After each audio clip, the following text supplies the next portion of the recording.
Yes, I accept this, boss. She agreed to bathe the wheelchair-bound mob boss in exchange for money. Tessa Fitzgerald needed the $50,000 to continue graduate school. Special care, 3 months and no questions, her friend said. Massimo Pasquale was vulnerable for the first time in his life. Temporary paralysis and the humiliation was constant. During the first bath, he watched her every move. "You're not afraid of me. Should I be?" Scars all over his body told violent stories. When she helped him stand, nearly falling. Hi everyone, I'm Lena, the author of this channel, and today I wanted to thank our members. Thank you so much for your support, guys. So if you want to be featured in the next video, answer me below. What do you like most about my stories? I'll be reading all the comments. Chapter 1. The Dangerous Job. You haven't even finished. The red notification on my phone screen seemed to scream louder with every second I looked at it. The bank wasn't suggesting, it was demanding. 3 overdue graduate school payments and the final deadline expiring in 2 weeks after that. My dream of specializing in physical therapy would become just another bill I couldn't pay. I sat at the tiny table in my apartment and put my head in my hands. My salary from the clinic where I worked barely covered rent and basic bills. Borrowing money from family was out of the question because they had even less than I did. Frustration burned in my throat as I tried to find a solution that simply didn't exist. That's when my phone rang and Camilla's name appeared on the screen. My friend had a gift for calling at the worst moments, but also at the right moments. I answered on the second ring, trying to disguise the desperation in my voice. "Tess, I need to talk to you, in person." Her voice sounded strange, like she was choosing each word carefully. "Can you meet me at the cafe in half an hour?" I agreed without thinking much, and hung up. Camilla wasn't the type who set up urgent meetings for no reason. She knew people, had contacts I didn't even want to know where they came from, and always seemed to know when I needed help, which scared me a little, to be honest. When I got to the cafe, she was already sitting at the corner table, away from the windows and prying eyes. Her dark hair was pulled back in a high bun, and she was nervously fidgeting with her coffee cup. Her eyes met mine as soon as I walked through the door, and she made a discreet gesture for me to come closer. "You've got that look like you missed the last bus and got mugged on the way." Camilla didn't waste time with pleasantries. "Let me guess. School?" I sighed and let my bag drop onto the chair beside me. 3 payments behind. If I don't pay in the next 2 weeks, I'm out. And then 2 years down the drain. She nodded slowly, as if she already knew this before I even said it. Her fingers drummed on the table as she studied me with that calculating look. That always made me nervous. Camilla was a lawyer, but she also moved in circles I preferred not to know about. She never talked much about the clients she served or the people she knew. And I never asked. "I have a job for you." The words came out fast and direct. "Pays very well, but it's dangerous." My heart did a strange leap in my chest. Dangerous. The word echoed in my head as I tried to process what she was saying. Camilla crossed her arms on the table and leaned forward, lowering her voice until only I could hear. "Taking care of a rich man. Injured. Complicated." She paused, letting each word hang in the air between us. 3 months of work. Private nursing, 24 hours a day. You'll live at his house during this period. I swallowed hard. Live at a stranger's house. A rich and complicated man. Her words didn't make sense together, but at the same time they made perfect sense. This wasn't a regular nursing job. It was something more, something she wasn't saying completely. "How much?" The question came out of my mouth before I could think better of it. Camilla held my gaze for a long moment. $50,000.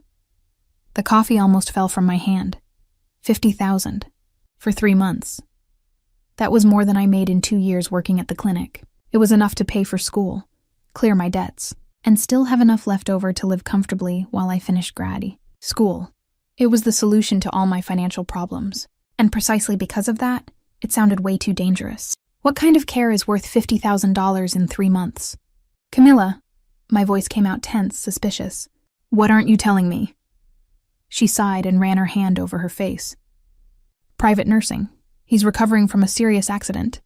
Needs someone qualified, discreet, and who doesn't ask questions. The previous nurses couldn't handle it. He's difficult. Very difficult." "Difficult how?" I insisted. feeling fear and curiosity fighting inside me. He has a strong temper. He's used to having control over everything and everyone. The accident left him in a situation he hates. Vulnerable. Dependent. And he doesn't deal well with that. Camilla paused and her eyes darkened. But Tess, this man has resources, a lot of resources, and connections you don't want to know about. If you accept, you can't ask questions about his life. Just take care of him and keep your mouth shut. The tension in my chest increased. Resources and connections. She was talking about someone powerful, someone who lived in a completely different world from mine, a world where $50,000 meant nothing and where discretion was worth more than anything. And if I don't want to accept? I asked, already knowing the answer. Then you lose your spot in grad school and keep struggling to survive on the clinic salary. Her answer was direct, no beating around the bush. But if you accept, you solve your financial problems and still gain unique professional experience. The choice is yours, Tess. Just don't take too long to decide. They want an answer by tomorrow. I spent the whole night awake, staring at my bedroom ceiling and weighing my options. $50,000. 3 months of my life, a dangerous and complicated man. Logic said to refuse, to look for another solution. But my heart knew there was no other solution. This was my only chance. The next morning, I called Camilla and said I accepted. Her voice sounded relieved and worried at the same time when she gave me the instructions. In the next 48 hours, my life would be completely investigated. They would search every corner of my existence before letting me into that house. It was the price of discretion. The next 2 days were the most tense of my life. Men in suits showed up at the clinic where I worked, asking discreet questions about me. My boss looked at me strangely, but didn't say anything. My financial history was reviewed, my previous relationships investigated. Even my college grades were analyzed. They wanted to make sure I was trustworthy, that I didn't pose a risk. When I finally received the message confirming that I had been approved, I felt a mix of relief and terror. The address came along with the instructions. I should present myself at the mansion the next day, at 8 in the morning, with a suitcase containing clothes for 3 months. Nothing else. No personal cell phone, no laptop, nothing that could compromise his privacy. The car that came to pick me up was black, with dark windows and an intimidating presence. The driver didn't say a word during the entire trip. He just drove in silence while I watched the city give way to increasingly exclusive neighborhoods, until we finally arrived at an area surrounded by high walls and heavy security. The gate opened automatically, and the car advanced down a private road lined with perfectly aligned trees. When the mansion appeared before me, I had to hold my breath. It wasn't just big, it was imposing. The modern architecture mixed with classic details created an atmosphere of power and elegance that made me feel completely out of my element. 2 armed guards flanked the main entrance. They didn't smile, didn't greet, just watched me with eyes trained to identify threats. I swallowed hard and got out of the car, gripping my suitcase harder than necessary. The driver had already disappeared, and I was alone in front of that enormous door. Before I could ring the doorbell, the door opened. A tall man with gray hair and an impeccable suit looked me up and down. His eyes were cold and calculating, the kind that saw right through people. He didn't need to say anything for me to know I was being judged at that exact moment. Tessa Fitzgerald. It wasn't a question. It was a confirmation. He already knew who I was before I even opened my mouth. I'm Ramiro Romano, Mr. Pasquale's right-hand man. Come in. The interior of the mansion was even more impressive than the exterior. The floors were Italian marble, and the walls displayed works of art I'd only seen in books. Everything there screamed wealth, but also power. The kind of power that didn't need to be flaunted because it was too obvious to be ignored. Ramiro led me through wide corridors to a private room. He closed the door behind us and looked at me seriously. Before you go up to meet him, I need to make a few things clear. Rules that cannot be broken under any circumstances.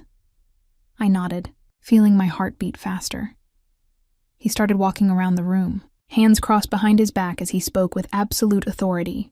Rule number 1. Absolute silence about everything you see, hear, or witness in this house. What happens here, stays here, forever. His eyes pierced through me.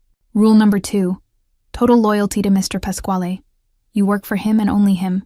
His needs come before anything else. He paused and his expression became even more serious. Rule number 3. Breaking confidentiality or betraying his trust will have serious consequences. And when I say serious, I'm not talking about a lawsuit. I'm talking about the kind of consequence you don't want to know about. Fear ran up my spine, but I forced my voice to come out steady. I understand. I hope you really do. Ramiro crossed his arms. Mr. Pasquale is going through a difficult time. The accident left him in a situation he never imagined being in. He's vulnerable for the first time in his life, and that makes him furious. The 3 previous nurses didn't last even 2 weeks.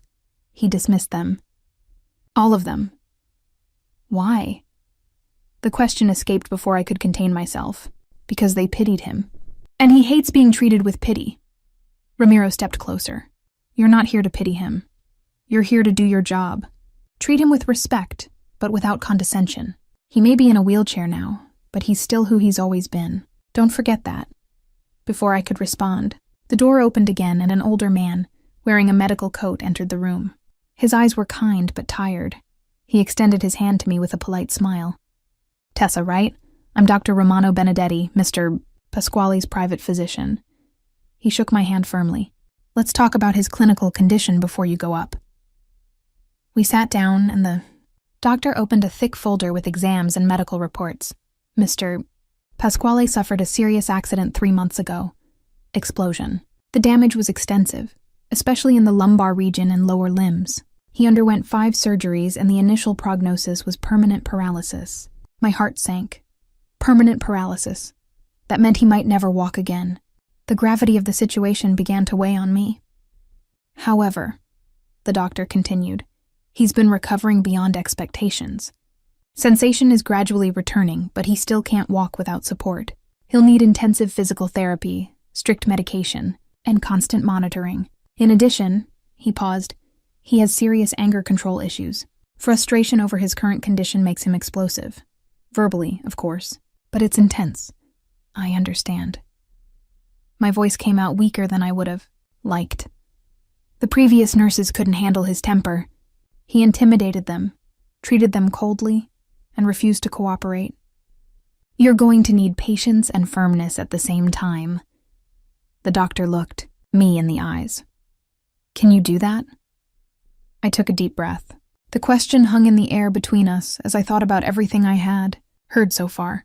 A powerful man used to controlling everything, now trapped in a wheelchair and furious with the world. 3 nurses had already given up. The house was a fortress surrounded by secrets and dangers I didn't even know, yet. And I was about to enter that world without knowing if I could come out, unscathed. But $50,000, my school, my future. Everything depended on those 3 months. I can. The word came out firm from my mouth, firmer than I actually felt inside. Dr. Romano nodded and closed the folder. Great. Then I'll go over the medication routine, the physical therapy schedules, and the specific recommendations. You'll have my number for any medical emergency. And Tessa, he held my gaze intensely, be patient with him. Underneath all that anger, there's a man trying to find himself again. Ramiro appeared at the door again, gesturing for me to follow him. My heart raced. It was time. I grabbed my suitcase and stood up, feeling my legs tremble slightly as I followed the suited man through the silent corridors of the mansion. We climbed an imposing marble staircase with gold railings. Each step seemed to weigh more than the previous one. The silence was absolute, broken only by the sound of our footsteps echoing off the high walls. Old paintings watched us as we advanced through the 2nd floor, and I wondered how many secrets those walls had already kept. Ramiro stopped in front of a double door at the end of the hallway. The dark wood was crafted with elegant details, and the bronze handles gleamed under the soft light of the chandeliers. He turned to me one last time, and for the first time since we met, I saw something that looked like genuine concern in his eyes. He's going to test you. He'll try to intimidate you, push you away, make you quit like the others. Ramiro spoke low, almost in a whisper. But if you really want to help him, don't show fear. Don't show pity. And especially, don't treat him like he's fragile. He'll hate you for it. I swallowed hard and nodded. My hand gripped the suitcase handle so tightly that my fingers began to hurt. Ramiro knocked twice on the door, a dry sound that reverberated in the silence of the hallway. There was no answer from inside. He waited a few seconds and then turned the handle, opening the door slowly. The revealed room was plunged in shadows. with heavy curtains blocking almost all natural light. The air in there seemed denser, charged with a tension I could feel on my skin. "Sir," Ramiro announced with respect, but without subservience, "your new nurse has arrived." The silence that followed was deafening.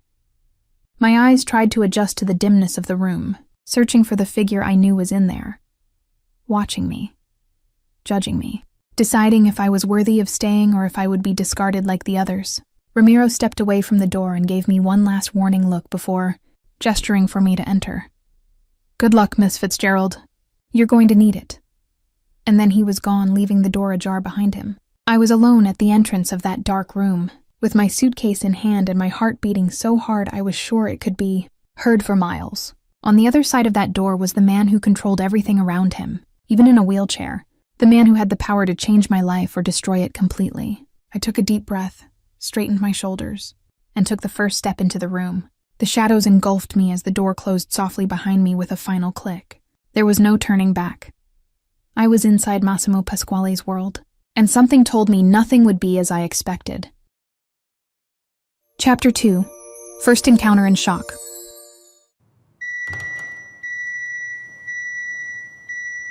Who are you? My eyes took a few seconds to adjust to the darkness of the room. The light coming through the crack in the door was insufficient to fully illuminate the space, but gradually the shapes began to define themselves. The environment was spacious and masculine, with dark wood furniture and minimalist decor that conveyed absolute control. Nothing there was out of place. Nothing seemed accidental. And then I saw him, with his back to me, sitting in the wheelchair in front of a window covered by heavy curtains. He didn't move when I entered, didn't say anything, didn't acknowledge my presence in any way. It was as if I were invisible or too irrelevant to deserve attention. The silence stretched for long seconds while I remained standing near the door, not knowing if I should speak first or wait for him to take the initiative. I decided to break the ice. Standing there in silence wasn't going to help anyone, and I needed to establish some kind of communication from the start. I cleared my throat and took a few more steps into the room, setting my suitcase on the floor carefully to avoid making unnecessary noise. "Mr. Pasquale?"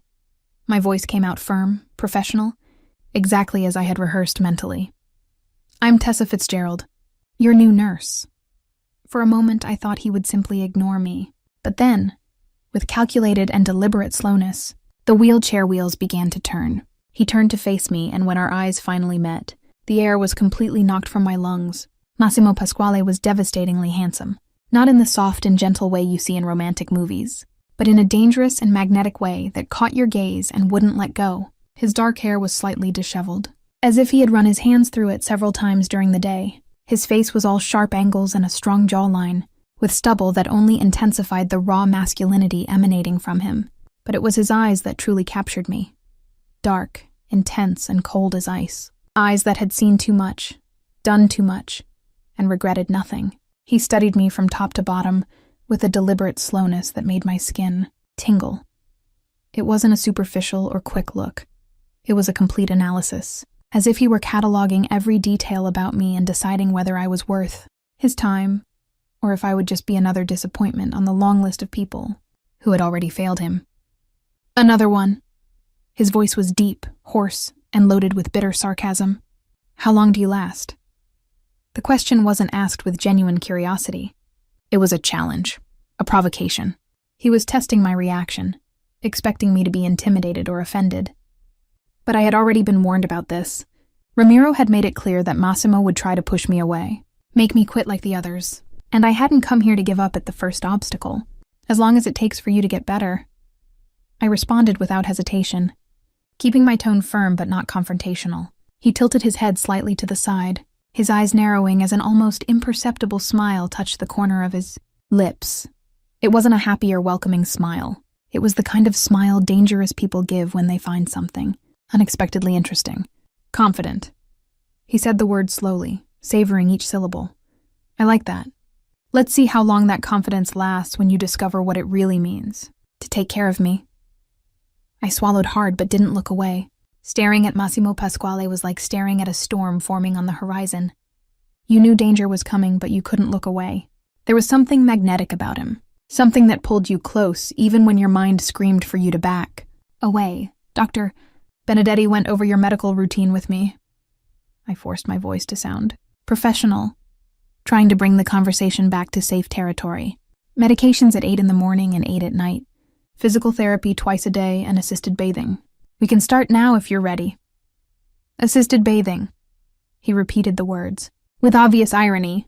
What a delicate way of saying you're going to need to undress me and wash me, like a helpless child. The bitterness in his voice cut through the air like a sharp blade. I could feel the anger boiling just below the surface, the frustration of a man who had always had absolute control over everything and now found himself dependent on strangers for the most basic functions. Doctor. Benedetti had been right. Massimo wasn't dealing well with forced vulnerability. That's not how I see it, I responded carefully. You're recovering from serious trauma. You need temporary assistance until you fully regain your functions. There's nothing childish about it. Temporary. He let out a dry laugh without humor. Do you really believe this is temporary? The doctor said I might never walk again, that I'd spend the rest of my life in this damn chair. So tell me, confident nurse, what makes you think you can make a difference where medicine has already failed? The question was loaded with despair, disguised as cynicism. Beneath all that hardness and sarcasm, there was a man terrified of the possibility of never being who he was before. And suddenly I understood why the other nurses hadn't lasted. They had seen the anger and interpreted it as cruelty. But anger was just the armor he wore to hide his fear. Because you still have sensation in your legs. I spoke firmly. Because the tests show progressive improvement. And mainly because you're too stubborn to accept a negative prognosis without fighting against it. He remained silent for a few seconds, watching me with an intensity that made my heart race. Then he turned the chair toward the bathroom adjoining the room and made a brusque gesture with his hand. Let's get this over with then. His voice was tense. The sooner we start, the sooner we finish. I followed him to the bathroom, trying to keep my expression neutral and professional, even as my stomach churned with nervousness. The bathroom was all white and black marble, with a large bathtub and support bars strategically installed. Everything had been adapted to his current needs, but the elegance of the space remained intact. Massimo stopped the chair near the bathtub and crossed his arms, staring at me with a silent challenge in his eyes. He was waiting for me to be uncomfortable, to hesitate or show embarrassment. But I was a nurse. I had done this dozens of times with other patients. Of course, none of them had this overwhelming presence or this gaze that seemed to penetrate through my defenses. I'm going to need you to take off your shirt first. I kept my voice firm and professional. He arched an eyebrow, clearly surprised by my direct attitude. Then, without saying anything, he began to slowly unbutton the black linen shirt he was wearing. Each button that came undone revealed more of the tanned skin underneath, and I tried to maintain my professional focus even as my heart began to beat faster. When the shirt finally fell, I had to make a conscious effort not to let my jaw drop. Massimo's body was a work of art, sculpted in defined muscles and contained power. The broad shoulders, the carved chest, the defined abs even after months without intense training. But it wasn't just the physical perfection that caught attention. It was the scars. They covered practically the entire length of his torso. Some were old, fine silvery lines that told stories of past violence. Others were recent, red and irregular marks left by surgeries and the accident that had put him in that chair. Each scar was a visual reminder of the dangerous life he led, of the battles he had faced and survived. I tried not to stare, but it was impossible not to notice. And when I raised my eyes back to his face, I saw that he was watching me intently, waiting for my reaction. Waiting for me to be shocked or feel pity, but I wasn't going to give him that satisfaction.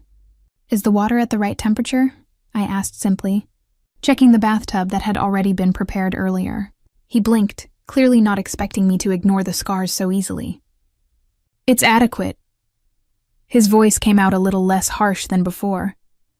I helped him transfer from the chair to the edge of the bathtub, and in that moment I needed to concentrate completely on the task at hand to avoid thinking about the proximity between our bodies or the heat emanating from his skin.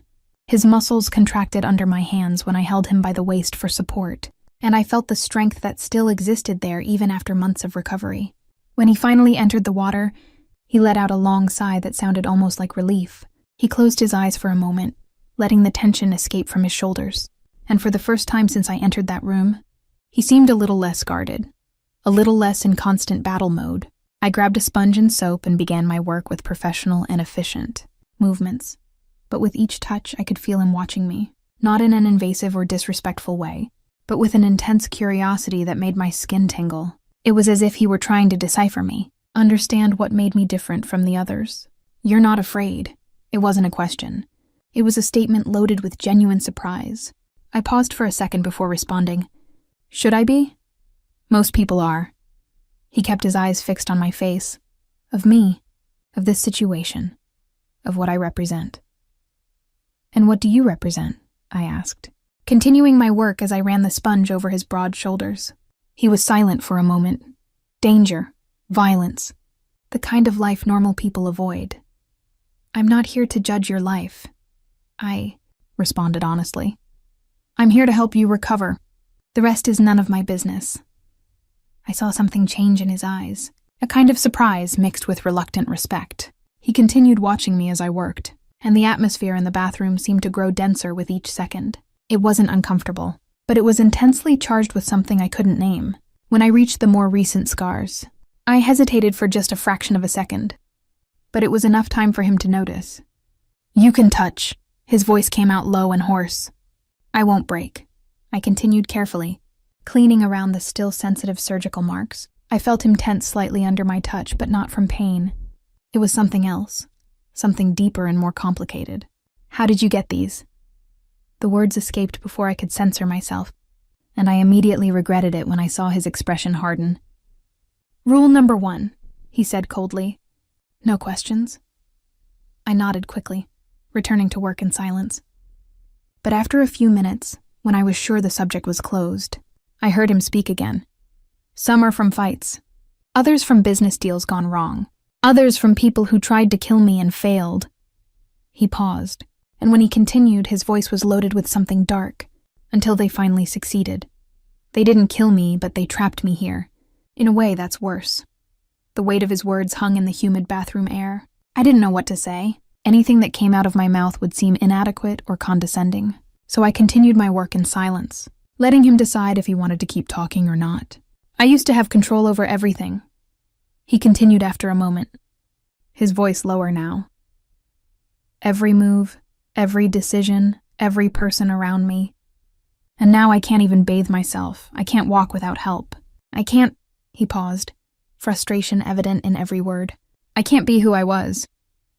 I finished washing his back and moved to stand in front of him, kneeling beside the bathtub to reach better. Our faces were dangerously close, and for the first time I could clearly see the details that the dimness of the room had hidden, the small lines around his eyes that indicated sleepless nights, the permanent tension in his jaw, the vulnerability hidden behind all that hardness.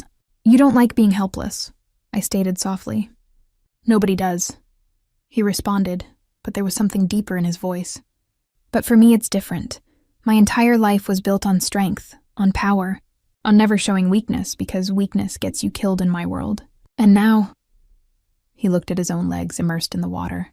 "Now I'm in the weakest position possible. Temporary." I repeated the word he had used before with so much sarcasm. "You're going to recover."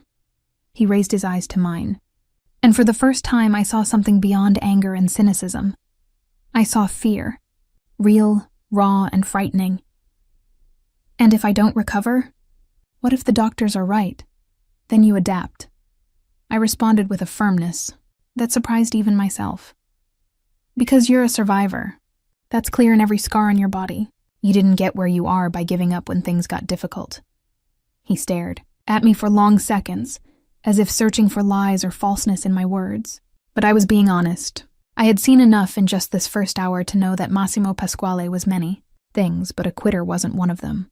"You're different from the others," he finally said, his voice loaded with something that sounded almost like admiration. They looked at me with pity, with fear, like I was a wounded animal that could attack at any moment. "And aren't you?" I provoked lightly, trying to ease some of the tension that had settled between us. A genuine smile, small but real, touched his lips for the first time. "I am. But you apparently don't care." "I care," I corrected, running the sponge over his muscular arms. "I'm just not afraid. There's a difference." He grabbed my wrist suddenly. his strong fingers circling my skin with firm but not painful pressure. The unexpected touch made my heart race and my breath catch for a second. Our eyes met, and the air between us became electrically charged. "You should be afraid," he said low, his hoarse voice sending shivers down my spine. "I'm not a good man, Tessa, and being close to me is dangerous. I accepted that risk when I walked through that gate," I responded, my voice coming out weaker than I intended. He continued holding my wrist for a few more seconds, his thumb tracing slow circles on the inside where my pulse beat uncontrollably. Then, as quickly as he had grabbed me, he released me and leaned back in the bathtub, closing his eyes as if nothing had happened. I finished the bath in silence, my heart still beating fast and my skin tingling where he had touched me. When I helped him out of the bathtub and wrapped a large towel around his waist, I was fully aware of the proximity between our bodies, of the heat emanating from him, of the way his muscles contracted under my hands. This was dangerous, not just because of the situation or the man himself, but because of the way my body was reacting to him, the way my heart raced every time our eyes met, the way I wanted to keep touching that skin even after I had finished my work. I helped him get dressed in clean, comfortable clothes, and throughout the process he remained surprisingly quiet. He made no more sarcastic comments or provocations. He just watched me with those dark, intense eyes that seemed to see much more than I would like. "Now I need to give you your medications," I said when I finally helped him back into the wheelchair. He nodded silently and followed me back to the main bedroom. I grabbed the medication box that Dr. Benedetti had left and began separating the correct doses. 6 different pills, each with a specific function in his recovery process. Massimo took the pills I handed him and swallowed them with water without complaining. Another surprise. From what Ramiro had said, he usually resisted everything. But with me, at least in that moment, he was cooperating. "Done," I announced, putting the medications back. "Physical therapy is scheduled for 3 in the afternoon. Until then, you can rest, or if you prefer, I can read something to you." "Read to me?"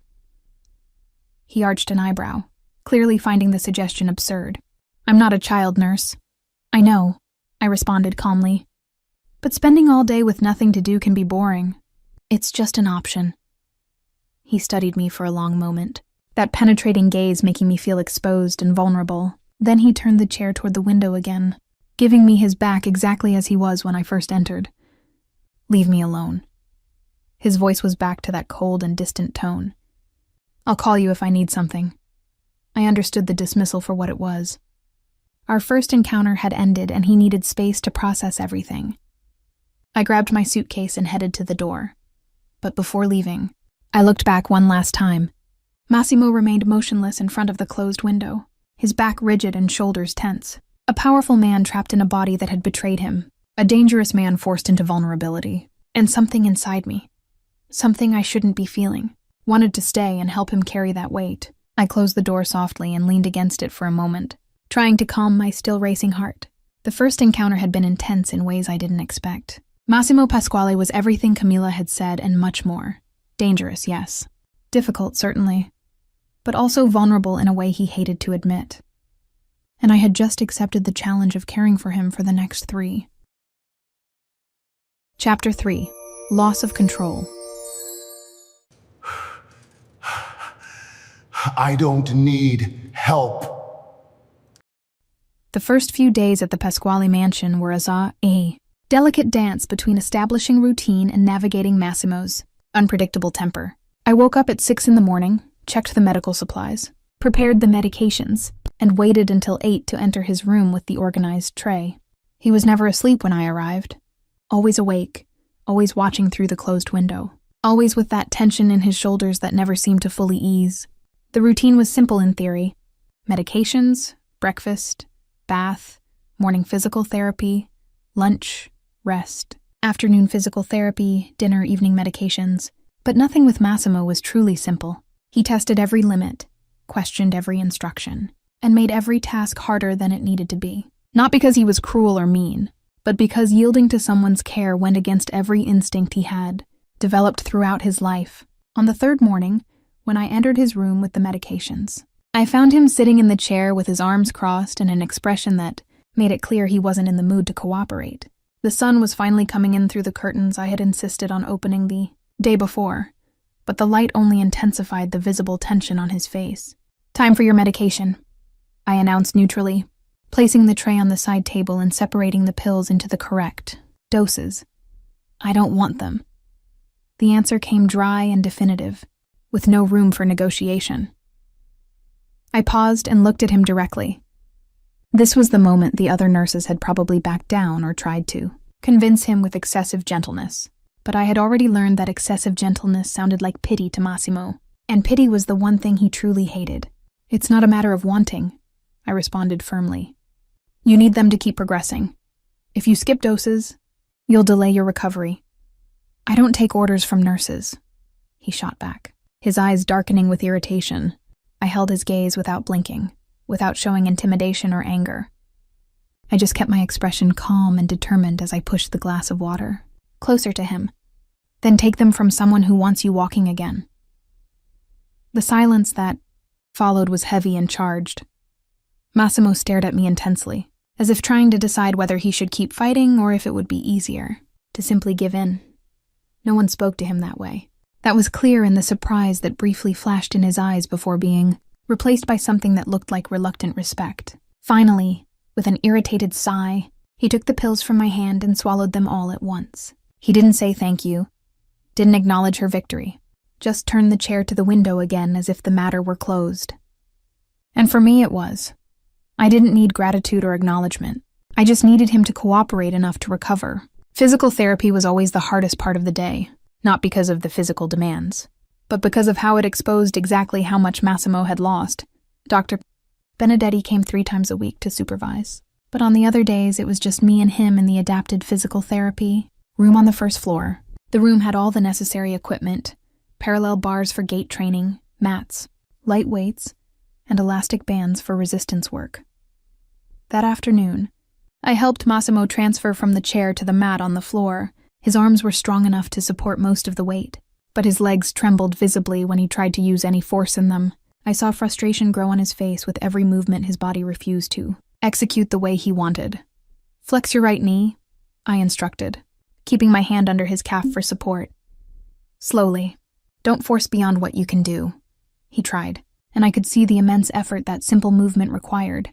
The knee flexed only a few centimeters before locking, the muscles trembling with tension. Sweat began to form on his forehead as he concentrated all his strength on that single movement. A little more, I encouraged gently. You're doing it. I'm not doing anything, he growled through clenched teeth. This is pathetic. This is progress, I corrected, helping him relax his leg back to the starting position. Last week you couldn't flex even this much. You're improving.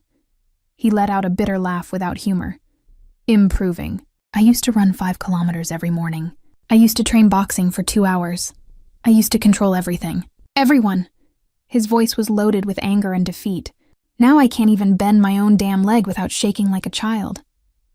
I sat beside him on the mat, maintaining a respectful but present distance. You suffered serious trauma.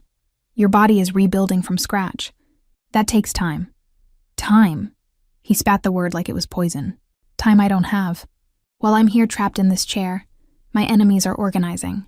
My business is being neglected. My power is being questioned. And you regaining the ability to walk will solve. All of that?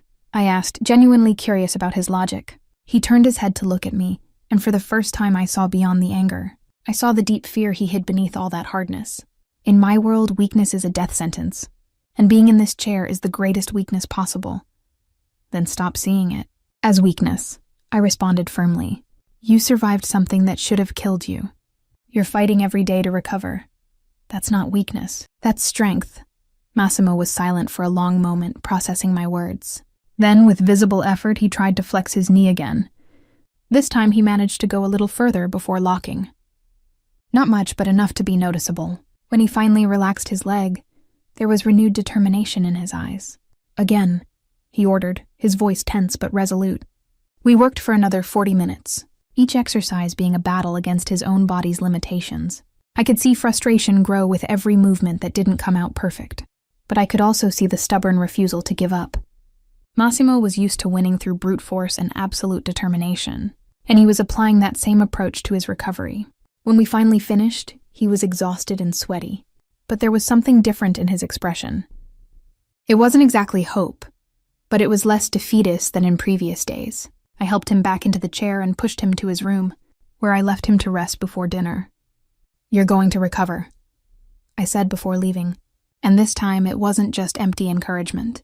It was a statement based on what I was seeing, on his determination, on the gradual but real improvement that was happening every day. He didn't respond, but I saw his shoulders relax slightly when I closed the door. It was progress, small but real. Night had fallen completely when I heard the noise. I was in the room they had assigned to me, 2 hallways ahead of Massimo's room, reviewing the day's notes when a dull thud echoed through the silent floor. My heart immediately raced. I dropped the notebook and ran down the hallway toward the sound. Massimo's bedroom door was ajar, and when I entered, I found the scene that confirmed my worst fears. He was on the floor beside the bed, the wheelchair turned over a few meters away. He had tried to transfer himself from the chair to the bed and had obviously lost his balance. His hands were braced on the floor, his arms trembling with the effort of supporting himself while his legs remained inert beneath him. The anger and humiliation on his face were palpable when our eyes met. He didn't say anything, but he didn't need to. The expression said everything. "Don't you dare pity me. Don't you dare treat me as incapable. Don't you dare make this worse than it already is." Without saying a word, I approached and crouched beside him. I didn't ask if he was okay, didn't offer condolences or excessive concern. I just positioned my body to give support and extended my arms to help him up. "I'm going to hold you by the waist," I explained in a neutral and professional voice. "Use your arms to push yourself up and I'll stabilize you. On 3. 1, 2, 3. Together we managed to get him off the floor. His arms were strong enough to do most of the work, and I just offered the balance and support that his legs couldn't provide. When I finally got him sitting on the edge of the bed, we were both breathing heavily from the effort. Massimo kept his head down, dark hair falling over his eyes while his hands gripped the sheets with enough force to turn his knuckles white. Tension emanated from him in waves, and I could feel the internal battle happening as he fought against the humiliation of having been found in that position. "This doesn't leave this room." His voice came out hoarse and low, loaded with both command and plea. I turned the wheelchair back to the correct position and placed it beside the bed, checking the brakes before responding. "What doesn't leave?" The question made him raise his head, confusion briefly flashing in his dark eyes. I kept my expression completely neutral, as if I really didn't understand what he was talking about. As if I hadn't just found him fallen on the floor. As if nothing special had happened. Slow understanding emerged on his face when he realized what I was doing. I wasn't going to use that moment against him. I wasn't going to keep it as proof of weakness or use it to gain power over him. For me, that had never happened. It was just another night in the routine. Nothing. He finally responded, his voice a little less tense. "Nothing leaves." I nodded as if the conversation made perfect sense and headed to the door. "Need anything before bed? Water? Extra pain medication?" "No." The answer came quickly. Then after a pause, he added more quietly, "Thank you." It was the first time he had thanked me for anything since I arrived. I didn't make a big event of it, just nodded and closed the door softly behind me. But when I returned to my own room and leaned against the closed door, I allowed myself to feel the weight of that moment. Massimo Pasquale was fighting a battle against his own body, and it was the hardest battle he had probably ever faced because he couldn't win it through intimidation, power, or violence. He had to win it through patience, hard work, and accepting help. 3 things that went completely against his nature. But he was trying, reluctantly and frustratedly, but trying, and something in me wanted to be there for every step of that journey, even knowing that getting too close to that dangerous man would probably be the biggest mistake of my life. The following days brought a subtle but noticeable change in the dynamic between us. Massimo was still rude and impatient, still tested limits and resisted the routine. But there was less venom in his words, less automatic rejection of everything I suggested. He began to cooperate a little more during physical therapy, to complain a little less about the medications, to allow small conversations during meals. It wasn't friendship. We were still firmly in professional territory, but it was mutual respect beginning to form. He respected that I didn't treat him with pity or fear, and I respected that he was fighting every day against adversities that would have broken lesser men. In Friday's physical therapy session that week, something different happened. We were working on the parallel bars, with Massimo using his arms to support himself while trying to take small steps with his legs. It was a brutally difficult exercise that always left him frustrated. but he insisted on trying every day. "Transfer the weight to your right leg," I instructed, keeping my hands ready to hold him in case he lost his balance. Slowly. "Feel the muscles working." He did what I asked, and for the first time in weeks, his right leg actually supported part of the weight. Not much and only for a few seconds, but it was real. I saw surprise cross his face, followed quickly by fierce determination. "Again?" he ordered, breathing heavy, but eyes shining with something approaching hope. We worked for another 20 minutes, each small victory building on the previous one. When we finally stopped, exhausted but visibly satisfied, he looked at me with an expression I had never seen before. It wasn't the cold and calculating look or the barely contained anger. It was something softer, more human. "You were right," he admitted reluctantly. "About me being too stubborn to stay down." And then it happened. Small, almost imperceptible, but undeniably real. A smile. Genuine and brief, but a true smile that completely transformed his face. It made the hard lines soften, the dark eyes shine with something beyond anger or pain, and my heart, traitorous and inconvenient, skipped a beat in my chest. This was dangerous, not the man himself. Although he was obviously dangerous in dozens of different ways. But the way I was beginning to see him, the way that rare smile affected me, the way I was starting to look forward to the moments when his guard dropped a little and I could glimpse the man behind all that armor, I needed to be careful.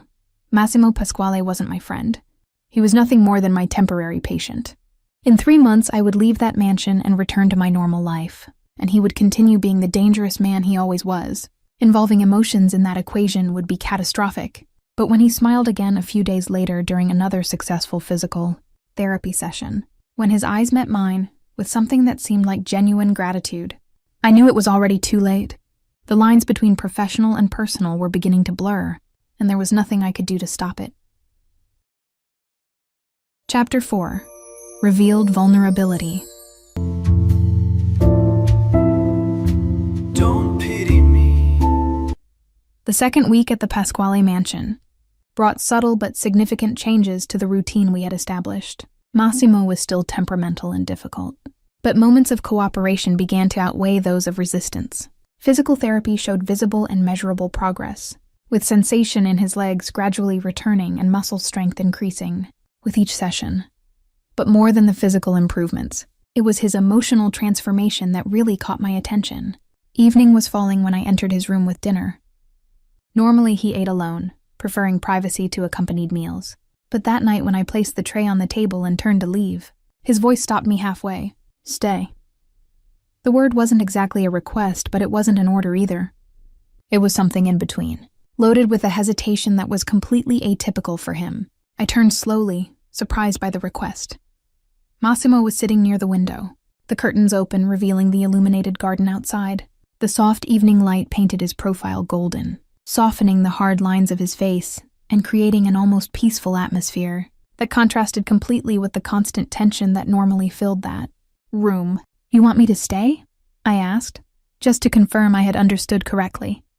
He didn't look at me directly, keeping his eyes fixed on the window, as if the landscape outside were infinitely more interesting than our conversation.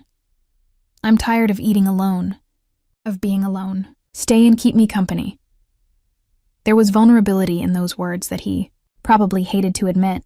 Massimo Pasquale wasn't the type of man who asked for company or admitted loneliness. But the months of forced isolation, constant dependence, and daily battle against his own body were beginning to crack the armor he kept around himself. I grabbed the chair from the corner and positioned it near him, sitting with my hands folded in my lap as I watched him begin to eat in silence. For several minutes, neither of us said anything, the only sound being the clinking of silverware against the plate and the distant singing of birds outside. It wasn't an uncomfortable silence. It was almost contemplative, as if we were both gathering courage to cross an invisible line that separated professional from personal. "You want to know how it happened?" Massimo finally broke the silence, his voice low but clear. "The accident." My heart sped up slightly. During all the weeks I'd spent there, he had never offered details about what had put him in that chair. Dr. Benedetti had mentioned an explosion. Ramiro had hinted at violence, but no one had given the complete story. And I had quickly learned that asking direct questions only made Massimo close, up completely. "If you want to tell me." I responded carefully, making it clear I wasn't pressuring, but that I was willing to listen. He put his fork aside and leaned back in his chair, eyes still fixed on the window, but his expression becoming darker and more distant. It was an ambush, rival familia. They'd been planning for months, waiting for the right moment to attack. He paused, and I could see tension grow in his shoulders as he revisited obviously painful memories. I didn't interrupt him, just waited patiently for him to continue in his own time. Forcing him to talk would be counterproductive. He needed to feel he was in control of the narrative, that he was choosing to share instead of being interrogated. "I was coming back from a business meeting," he continued after a moment. "I was alone in the car, which was a mistake. I always had security, always took precautions. But that night I was too confident, too arrogant." The bitterness in his voice was palpable. "I thought no one would be bold enough to attack me directly. And they were," I completed softly. He nodded, fingers drumming on the chair's armrest with repressed nervousness. "They blocked the road. When I realized the trap, it was already too late. The explosion hit the car full force. I don't remember much after that. Just the pain, the twisted metal, the smell of gasoline and smoke. My stomach turned imagining the scene. The violence of the attack, the terror of those moments, the certainty of death he must have felt. 'How did you survive?' Ramiro." The answer came quickly. He was following me at a distance. Standard protocol even when I thought I was alone. He arrived seconds after the explosion and pulled me from the wreckage before. The car caught fire completely. The doctors said one more minute and I would have died. He finally turned his face to look at me, and the raw intensity in his eyes made my heart tighten. "They took me straight to surgery. 5 different procedures that first night. The doctors didn't think I'd survive the first 24 hours. But I survived. And then they said you'd never walk again." I connected the dots based on what Dr. Benedetti had mentioned. Massimo let out a dry laugh without humor. "Permanent paralysis of the lower limbs. That was the official diagnosis. They said the spinal cord damage was too extensive for complete recovery, that I should accept my new reality and adapt to the wheelchair." The anger and determination that shone in his eyes when he said those words were so intense, they could almost be touched. He wasn't the type of man who accepted limitations imposed by others, even when those others were specialist doctors with decades of experience. For Massimo, impossible was just another challenge to be overcome through pure willpower. "But you're going to prove them wrong." It wasn't a question. It was a statement based on everything I had seen in recent weeks. "I'm going to prove all of them wrong," he confirmed with fierce conviction. "Because staying in this chair forever isn't an option. Not in my world. Not with the enemies I have."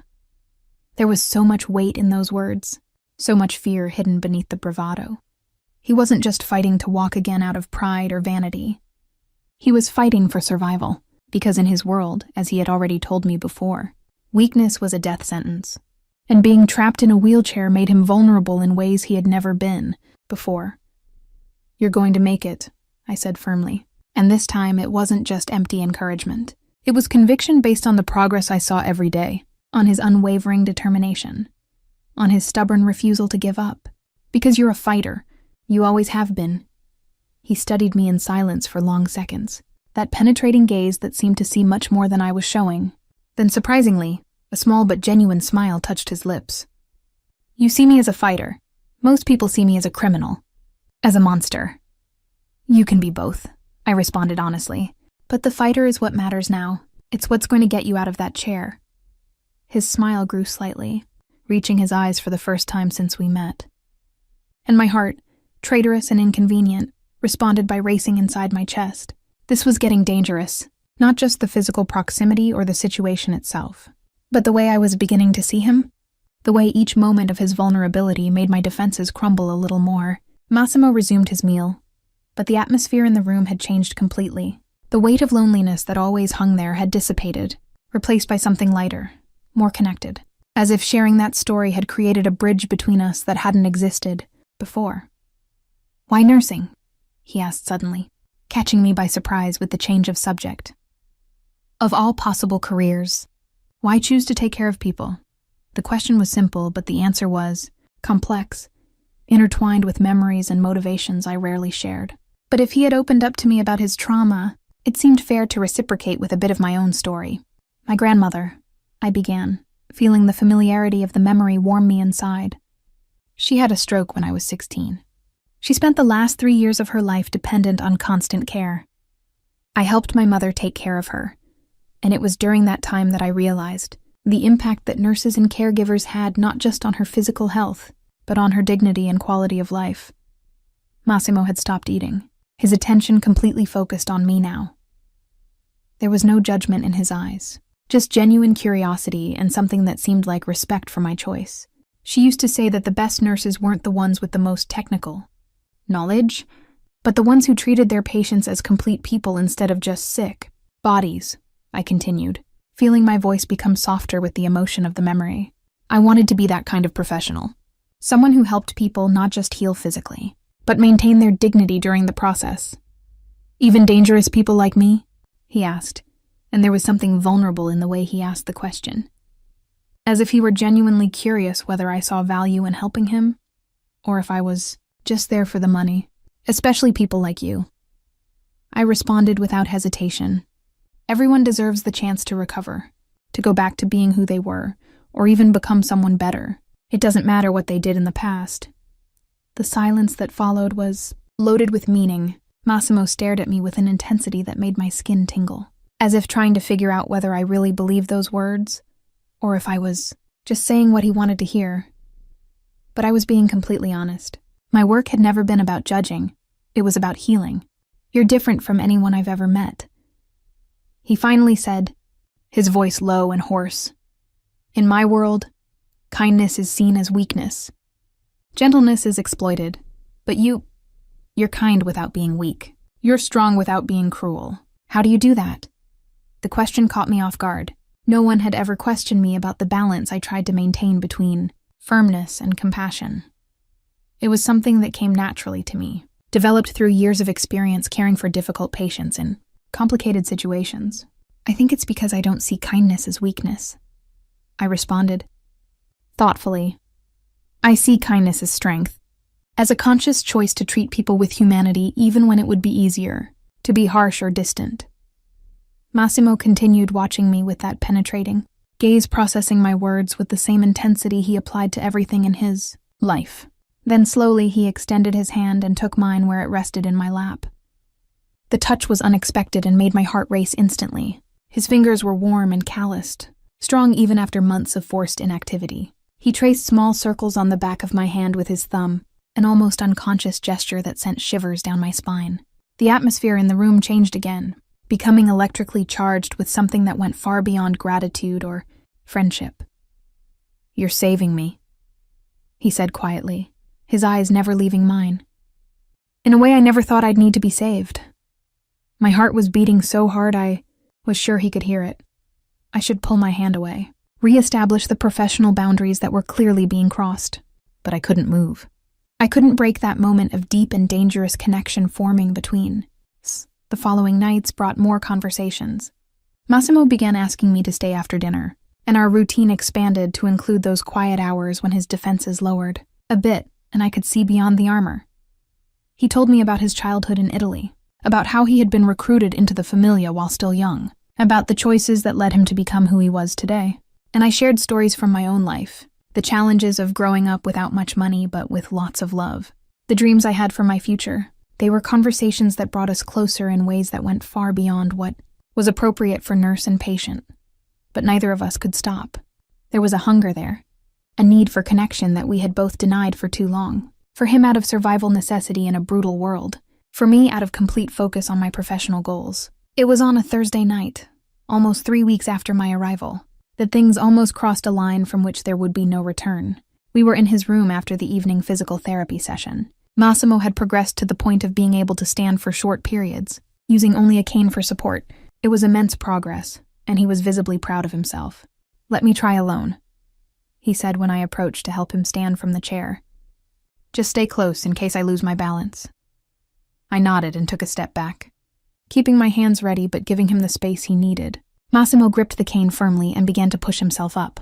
The muscles in his arms and legs contracted with effort, And for one glorious moment he stood completely upright, supporting his own weight without help. The pride and triumph that shone in his eyes were so intense they took my breath away. It was the first time he had managed to do this alone, and the raw emotion of that moment was palpable in the air between us. But then he tried to take a step and his right leg trembled dangerously.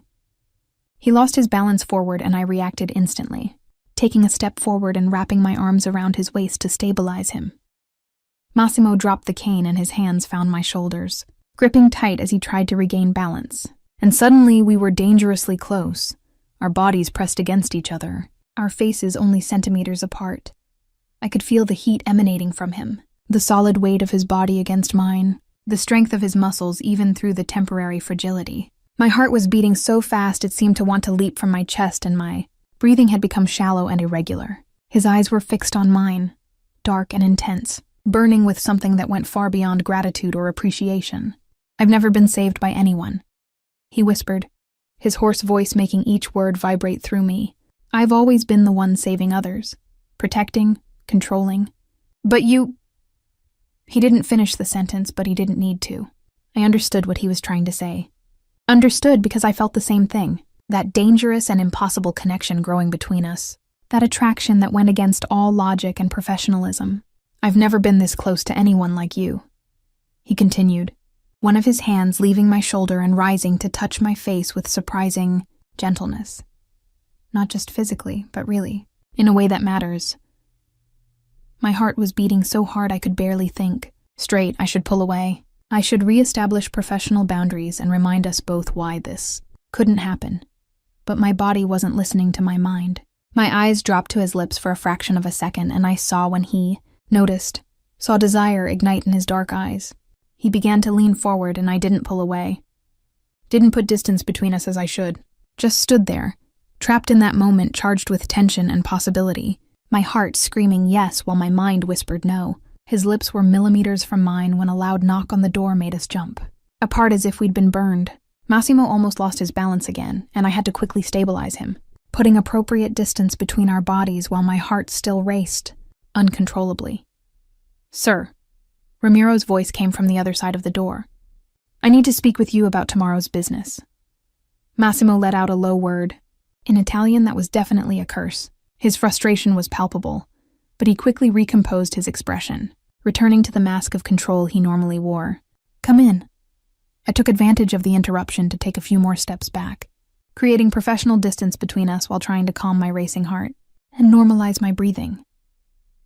Ramiro entered with a folder under his arm, his perceptive eyes quickly passing from Massimo to me and back, if he noticed the tension in the air or the suspicious proximity between us. Seconds before, he had the wisdom not to comment.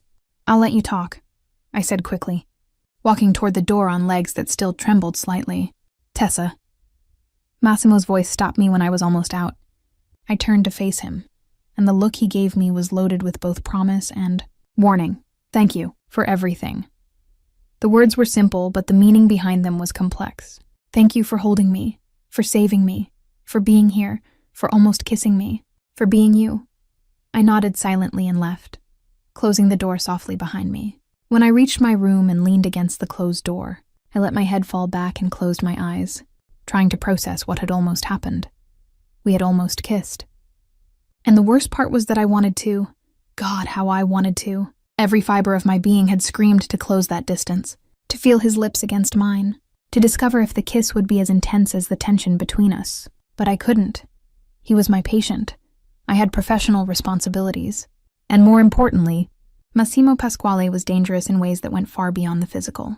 He was the type of man who consumed you completely, who changed you in fundamental ways. And getting involved with him that way would be disastrous for my heart and probably for my life. But when I closed my eyes that night, all I could see was the intensity in his eyes when we were centimeters apart. All I could feel was the heat of his body against mine. And all I could think about was how different it would be if Ramiro hadn't interrupted, if we had crossed that line from which there would be no return. And the scariest part was that, despite all common sense and professionalism, part of me still wanted to find out. Chapter 5.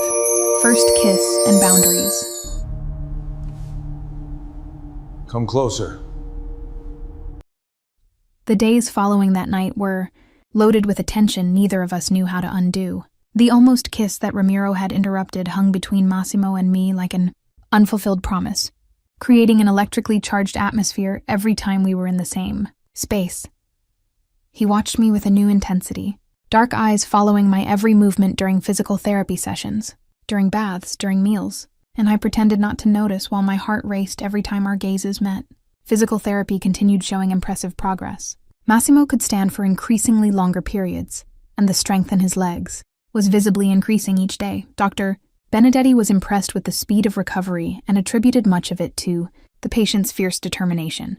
But I knew there was something more motivating Massimo beyond the simple desire to walk. There was a new fire burning in him, an urgency that didn't exist before.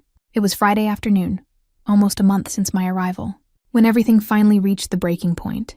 The physical therapy session had been particularly intense and successful. Massimo had managed to take 3 complete steps using only the cane for balance, without needing my physical support.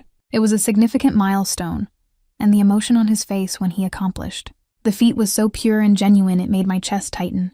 When we returned to his room after the session, there was something different in the air, an electric charge that made my skin tingle and my heart beat erratically. Massimo transferred from the chair to the armchair near the window, his movements more confident now that he had recovered a significant part of his muscle strength. I should have left at that moment, given him space to rest before dinner. But my feet seemed glued to the floor. "Stay," he said for the 3rd time that week, and this time there was something different in his voice, something urgent and vulnerable at the same time. "Please." The word please coming from Massimo Pasquale was so rare it made me pause completely. He wasn't a man to ask favors or show need. But there he was, looking at me with those dark eyes full of something that seemed like contained desperation, asking for my company as if it were the only thing that mattered in that moment. I sat on the edge of the bed, maintaining a respectable distance, but still within the intimate space of his room. Silence stretched between us, but it wasn't uncomfortable. It was loaded with everything we weren't saying, with everything we felt but couldn't admit out loud. "I'm thinking about you." Massimo finally broke the silence, his voice low and hoarse. All the time, during physical therapy, during meals, during the night when I should be sleeping, I can only think about you. My heart raced in my chest and my mouth suddenly went dry. I should stop that conversation immediately, reestablish the professional boundaries that were clearly being violated. But the words that came out of my mouth were completely different from what my rational mind ordered. "I think about you too," I admitted in a low voice, feeling my face heat with the confession, more than I should. His eyes lit up with something intense and hungry when he heard my admission. He leaned forward in the armchair, eliminating part of the distance between us, and when he spoke again, his voice was loaded with raw emotion. "This is wrong." He said the words, but his tone carried no conviction. "You're my nurse, I'm your patient. There are lines we shouldn't cross." "I know," I responded, my hands nervously gripping the fabric of my clothes. "But apparently knowing it's wrong doesn't change what we feel." He let out a low laugh without humor. "Everything in my life is wrong, Tessa. The choices I've made, the things I've done, the world I live in, everything is wrong and dark and violent." He paused and his eyes met mine with devastating intensity. "But you're the only right thing that's ever entered my life." The words hit me like a punch to the chest, stealing all the air from my lungs. There was so much raw truth in those words, so much vulnerability he normally hid beneath layers of control and hardness, and I had no defense against that. I had no way to resist when he opened up that way. "Massimo," I began, but didn't know how to finish the sentence. Didn't know if I was going to protest or agree, or simply let my heart dictate the words. He stood from the armchair, leaning on the cane but moving with determination in my direction. Each step was measured and careful, but there was purpose in every movement. When he finally reached where I sat on the edge of the bed, he stopped in front of me and carefully set the cane on the floor. Then, holding my shoulder for balance, he sat beside me. We were dangerously close now, our bodies touching lightly, his heat enveloping me completely. My heart was beating so hard I was sure he could hear it. Massimo raised a hand and touched my face with a gentleness that contrasted completely with the hardness he normally emanated. "Tell me to stop," he whispered, his eyes fixed on mine while his thumb slowly traced my cheek. "Tell me this can't happen and I'll stop. I'll keep my distance. I'll be just your patient. I should say exactly that. Should establish the boundaries that needed to exist between us. But when I opened my mouth, the words that came out were completely different. I can't, I admitted in a low voice, my breath catching when I felt his fingers slide through my hair. I can't ask you to stop when that's exactly what I want to. It was all he needed to hear. Massimo tilted his face toward mine, eliminating the distance between us with agonizing slowness that made each second seem like an eternity. And then, finally, his lips touched mine and the entire world seemed to stop.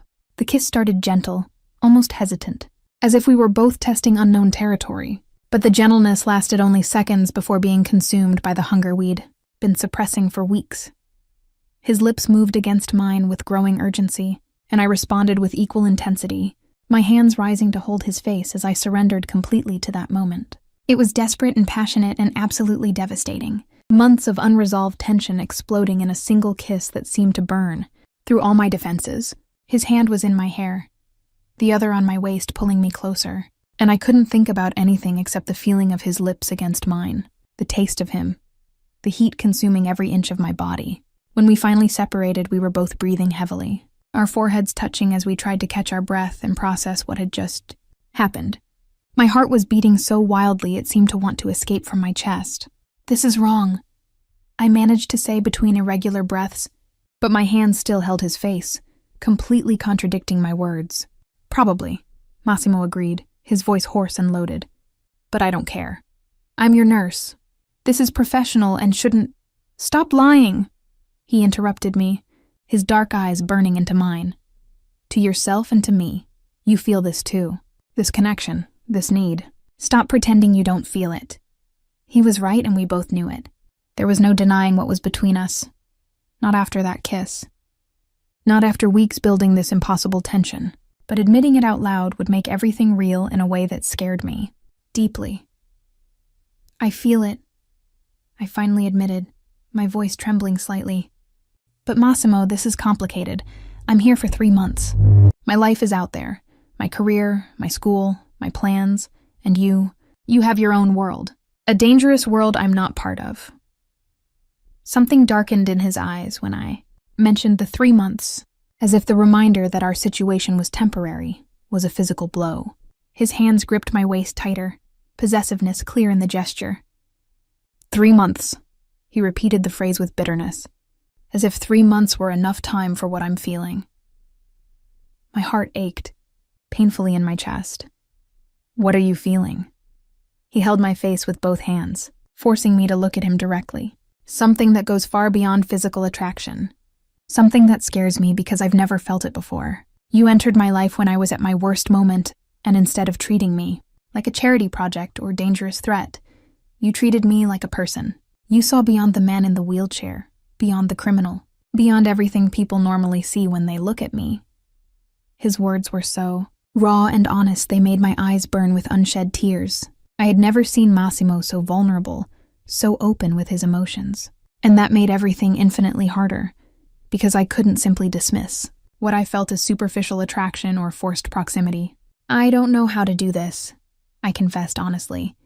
"How to balance what I feel with what I should do. With my professional responsibilities." "Then don't balance," he suggested, his voice low but intense. "Just feel, just live, at least while we're still together." And then he kissed me again, and all my doubts and worries dissolved under the intensity of that touch. It wasn't gentle or hesitant this time. It was pure need and pent-up desire finally finding release. My fingers tangled in his hair as I responded with equal hunger, losing myself completely in the sensation of being in his arms. The rest of the day passed in a blur of unresolved tension. After those kisses, we established a tacit agreement to keep our distance for the rest of the afternoon, both needing space to process what had happened and what it meant for us. But the tension was there, vibrating in the air every time our gazes crossed during dinner. When night fell and I gave Massimo his evening medications, the atmosphere in the room was charged again. He held my hand when I extended the pills, his fingers wrapping around my wrist with firm but gentle pressure. "Stay a little longer." It wasn't a request. It was a plea disguised as a command. But this time I knew that staying would be dangerous, that we would cross more lines we couldn't come back from. "Massimo, I need to... Please." The word came out low and loaded with vulnerability. Just a few more minutes. It doesn't have to be anything more than being here. How could I refuse when he asked that way? I sat in the armchair near the window, maintaining safe physical distance while we talked about trivial things. About his progress in physical therapy, about the weather, about absolutely nothing important. But beneath the surface of casual conversation, there were deep currents of everything we weren't saying. When I finally stood to leave, it was past midnight. Massimo accompanied me to the door, leaning on the cane, his movements increasingly confident. I stopped at the door frame and turned to say goodnight, but the words died in my throat when I saw the way he was looking at me. "Good night, Massimo," I finally managed to whisper. "Good night, Tessa." He responded, but there was promise in those words. Promise that this was far from over. I returned to my room and threw myself on the bed, heart still racing and lips still tingling from the memory of his kisses. I had crossed a line I swore I'd never cross. I had gotten emotionally involved with my patient in a way that went completely against my professional ethics, and the scariest part was that I didn't regret it. I was almost falling asleep when I heard a sound coming from the hallway. Slow and deliberate footsteps. I sat up in bed, heart racing when I realized someone was approaching my room. And then the door opened slowly, revealing Massimo standing there, leaning on the cane, dark eyes shining in the dimness. "I can't sleep," he admitted, his hoarse voice breaking the silence of the night. "I keep thinking about what?" I asked, though I already knew the answer. He entered the room, closing the door softly behind him. Each step in my direction made my heart beat faster, my breathing become more irregular. When he reached near the bed, he stopped and looked at me with devastating intensity. "How you taste," he said low, each word loaded with raw desire. "How you feel. What it would be like to kiss you again without guilt or hesitation. I should send him away, should establish the boundaries that needed to exist." But when he sat on the edge of my bed, setting the cane on the floor, all I could do was move closer to him as if it were inevitable, as if the gravity between us were too strong to resist. "Massimo, this is dangerous." I tried to protest one last time, but my voice was weak and without conviction. "I know," he agreed, his hand reaching for my face in the darkness. "But I can't stay away from you. I've tried. It doesn't work." And then he kissed me again, and this time there was no hesitation or doubt.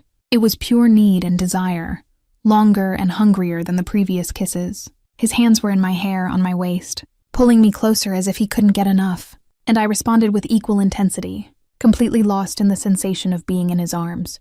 When we finally separated, both breathing heavily, I knew I had crossed the point of no return.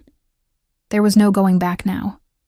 There was no pretending this was just forced proximity or superficial attraction. It was deep and real and absolutely terrifying. "Massimo, we can't." I tried to protest weakly, but my hand still held his face, contradicting my words. "We can't what?" he challenged, his voice hoarse against my lips. "Want each other? Because it's too late for that. I already want you. More than I should. More than is safe." And as he kissed me again in the darkness of my room, I knew he was right. It was too late to pull back. We were already deeply involved in something that could destroy us. But in that moment, with his lips on mine and his heart beating against mine, I couldn't bring myself to care about the consequences. Chapter 6. Extreme Sensual Tension. Stay with me. Stay with me. The days following those nighttime kisses were the hardest since my arrival at the mansion. The tension between Massimo and me had reached levels impossible to ignore, transforming every routine interaction into something electrically charged and dangerous. We hadn't crossed the final line, but the kisses in the darkness of my room had opened a door that neither of us could close again.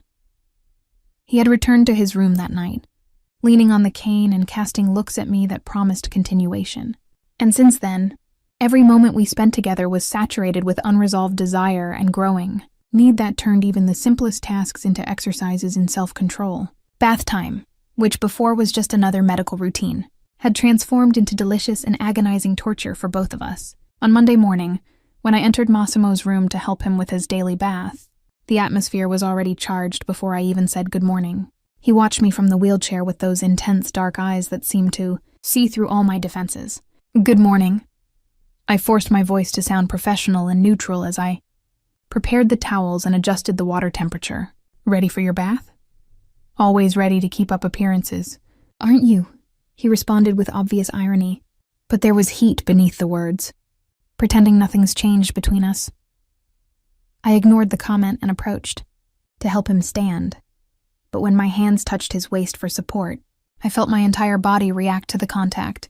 My heart immediately accelerated and my breathing became irregular. It was impossible to touch Massimo now without remembering what it had been like, to kiss him, without wanting to do it again.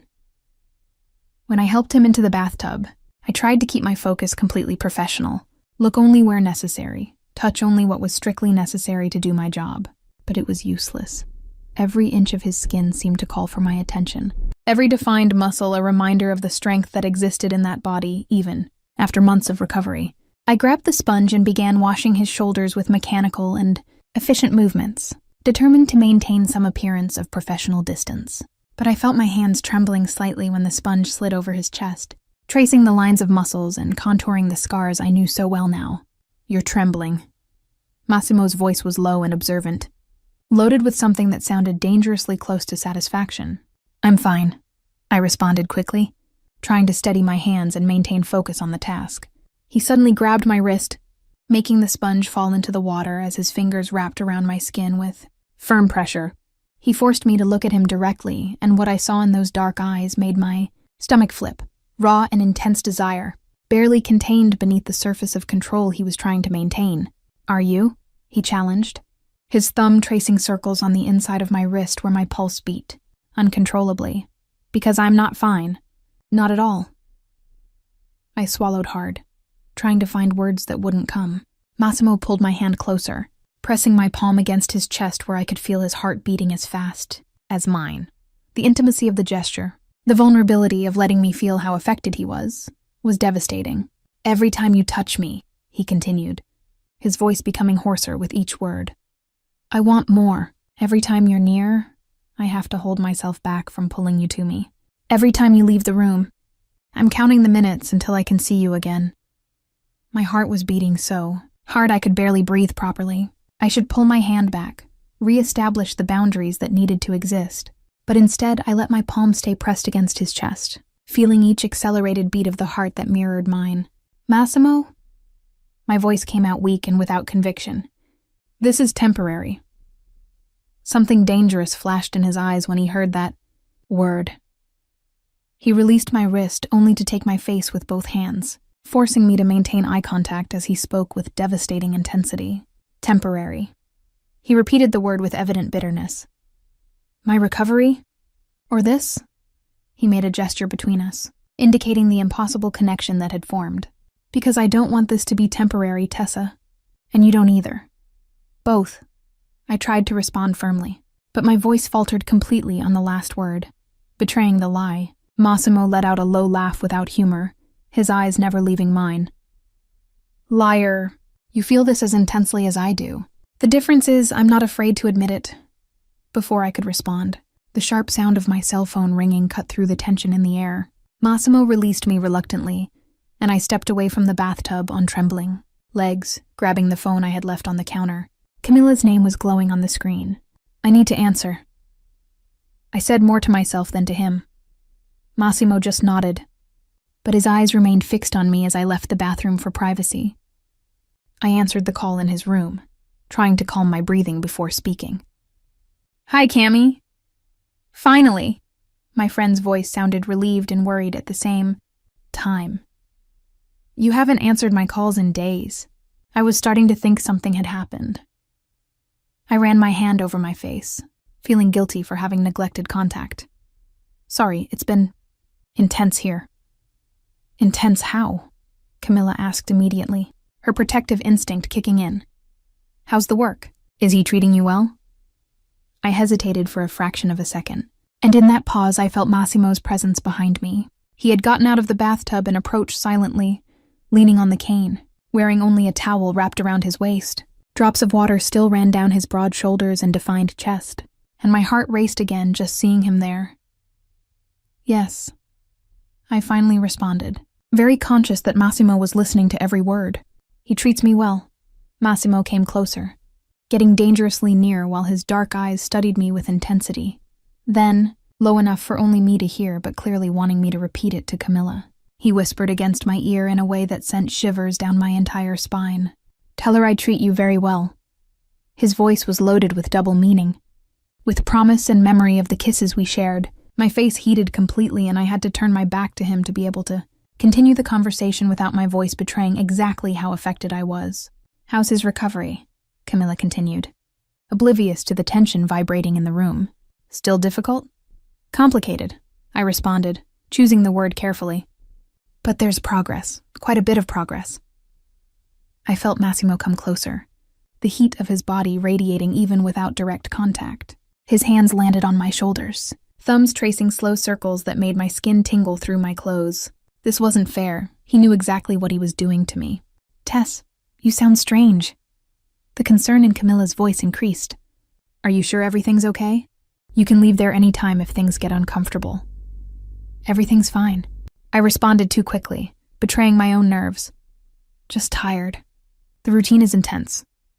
"Okay." Camilla didn't sound completely convinced. "But call me if you need anything." "Seriously, Tess. Anything." I promised I would call and hung up, letting the phone drop on the bed while trying to recover my composure. Massimo's hands were still on my shoulders, firm and warm, and when I finally turned to face him, the intensity in his gaze almost made me lose my balance. "Complicated."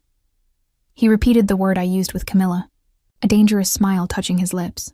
"Is that how you describe what's between us?" "How would you describe it?" I challenged back, trying to maintain some control over the situation, even as my heart beat, uncontrollably. He pulled me closer, eliminating any distance that still existed between our bodies. His hand rose to touch my face, his thumb tracing my lower lip with a delicacy that contrasted completely with the burning intensity in his eyes. "Inevitable." He responded low. "Consuming, absolutely impossible to resist." And then he kissed me with a hunger that took any rational thought from my head. My hands rose to his wet chest, feeling the muscles contract under my palm, and I responded to the kiss with equal intensity. It was wrong and complicated and completely professionally inappropriate, but neither of us could stop. When we finally separated, both breathing heavily, I knew I was lost. Completely and irrevocably lost in that dangerous man who shouldn't mean anything more than a temporary job. The rest of the day passed in a fog loaded with unresolved tension. Every glance exchanged during lunch was full of promises. Every touch during the afternoon physical therapy sent electricity through my skin. Every word had double meaning that we both understood perfectly. When night fell, it brought with it an unexpected storm. Dark clouds covered the sky, and lightning began to streak across the horizon. While the wind picked up outside, I was bringing dinner to Massimo when the first power outage happened, plunging the entire mansion into complete darkness. I stopped in the middle of the hallway, waiting for my eyes to adjust while listening to the sound of rain beginning to fall heavily. Then the emergency lights came on, providing dim but sufficient lighting to navigate to Massimo's room. When I entered, I found him standing near the window watching the storm outside. The intermittent light from the lightning illuminated his profile periodically, creating dramatic shadows that only intensified the already charged atmosphere. "I brought your dinner," I announced, placing the tray on the table. "The emergency lights should last all night in case the power doesn't come." "Back." "Stay with me," Massimo said without turning, his voice competing with the sound of rain against the windows. "I don't want to eat alone during the storm." It wasn't really about the storm, and we both knew it. It was about the need to be close to each other, about the tension that grew with each passing hour without resolution. But I sat down anyway, unable to refuse when my own desire to be near him was so strong. Ramiro brought candles a few minutes later, distributing them around the room to provide more light, when he left and closed the door, leaving Massimo and me alone in the flickering candlelight. The intimacy of the moment was almost suffocating. The storm outside only intensified the feeling of being isolated from the rest of the world, trapped in our own bubble of growing tension. We ate in silence for a few minutes, but the weight of everything we weren't saying hung heavily in the air. Finally, Massimo put his fork aside and looked at me directly, the candlelight dancing in his dark eyes. "I've done terrible things, Tessa," he said suddenly, his voice low but clear. "Things that would make you hate me if you knew the details." My heart tightened with the confession, but I didn't look away. "I know," He tilted his head, surprised by my simple response. You know? How can you know? Because I see it in your scars. I hear it in the conversations you have with Ramiro when you think I'm not paying attention. I understand from the type of security surrounding this house and the way people say your name. I paused, choosing my next words carefully. You live in a violent world, Massimo, that's obvious. But I also know you're more than just that. Doesn't that scare you? He asked. And there was real vulnerability in the question, as if my answer truly mattered to him. You scare me, I admitted honestly, feeling my heart beat faster. But not because of the things you've done. You scare me because of how much I care, how much I want to be near you even knowing it's dangerous, how much you've managed to get in here. I placed my hand over my heart. In just a few weeks, Massimo stood from the chair, leaning on the cane and walking to where I was sitting. When he got close, he extended his free hand to me, and without hesitating, I placed my hand in his. He pulled me up, bringing me close to his body while the storm continued roaring outside. I should push you away, he said low, his free hand rising to touch my face. For your own safety, to protect you from me and my world. But I'm too selfish to do that. Then don't, I responded, my hands rising to hold his face. I don't want to be pushed away. I choose to be here. The candlelight created dancing shadows on our faces as we stood there, trapped in that moment of inevitable intimacy. The storm outside mirrored the turbulence inside us, and when Massimo finally kissed me again, it was with an intensity that stole all the air from my lungs. It wasn't just physical desire. It was deep and terrifying connection, promise of something that went far beyond the 3 months of my contract. And while the storm continued outside and the candles burned low around us, I knew I had crossed a point of no return. I was completely in love with Massimo Pasquale, and there was nothing I could do to change it. Chapter 7. First Night Together. Stay behind me. 2 months had passed since my arrival at the Pasquale mansion, and the transformations were impossible to ignore. Massimo could walk short distances without support now, using the cane only for extra security. Strength had returned almost completely to his legs, and Dr. Benedetti was impressed with the recovery that defied all initial prognoses. But the deepest transformation wasn't physical.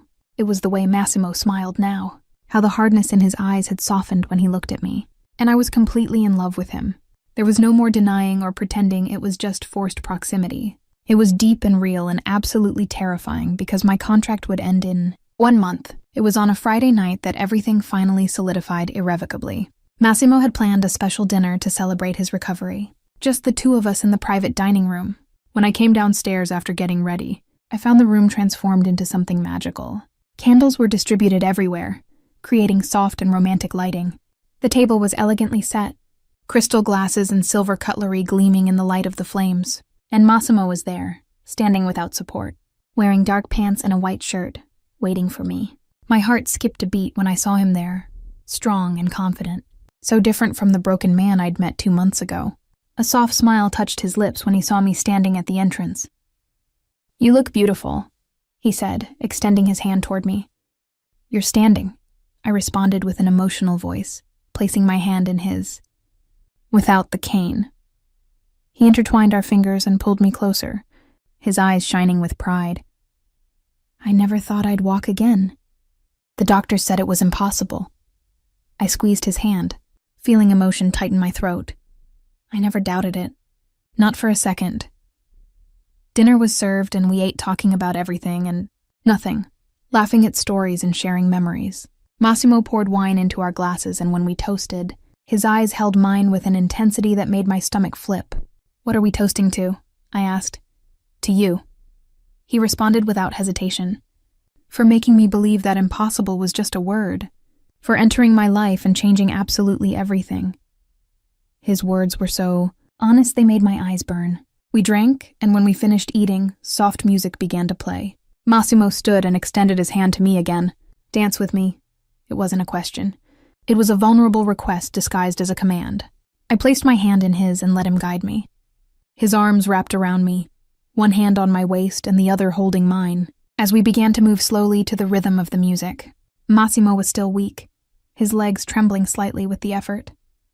But he was trying, determined to have that perfect moment with me, I leaned more against him, offering support, and felt when he relaxed. "Your legs are shaking," I whispered worriedly. "We should stop." "No," he responded firmly, pulling me closer. "It's worth it. Holding you like this is worth any effort." My heart swelled, and I let my head rest against his shoulder. His fingers traced soft patterns on my back, sending shivers across my entire skin. When the music changed, Massimo stopped dancing but didn't release me. His hands rose to hold my face, forcing me to look at him. "Tessa." My name came out as both plea and promise. "I need you."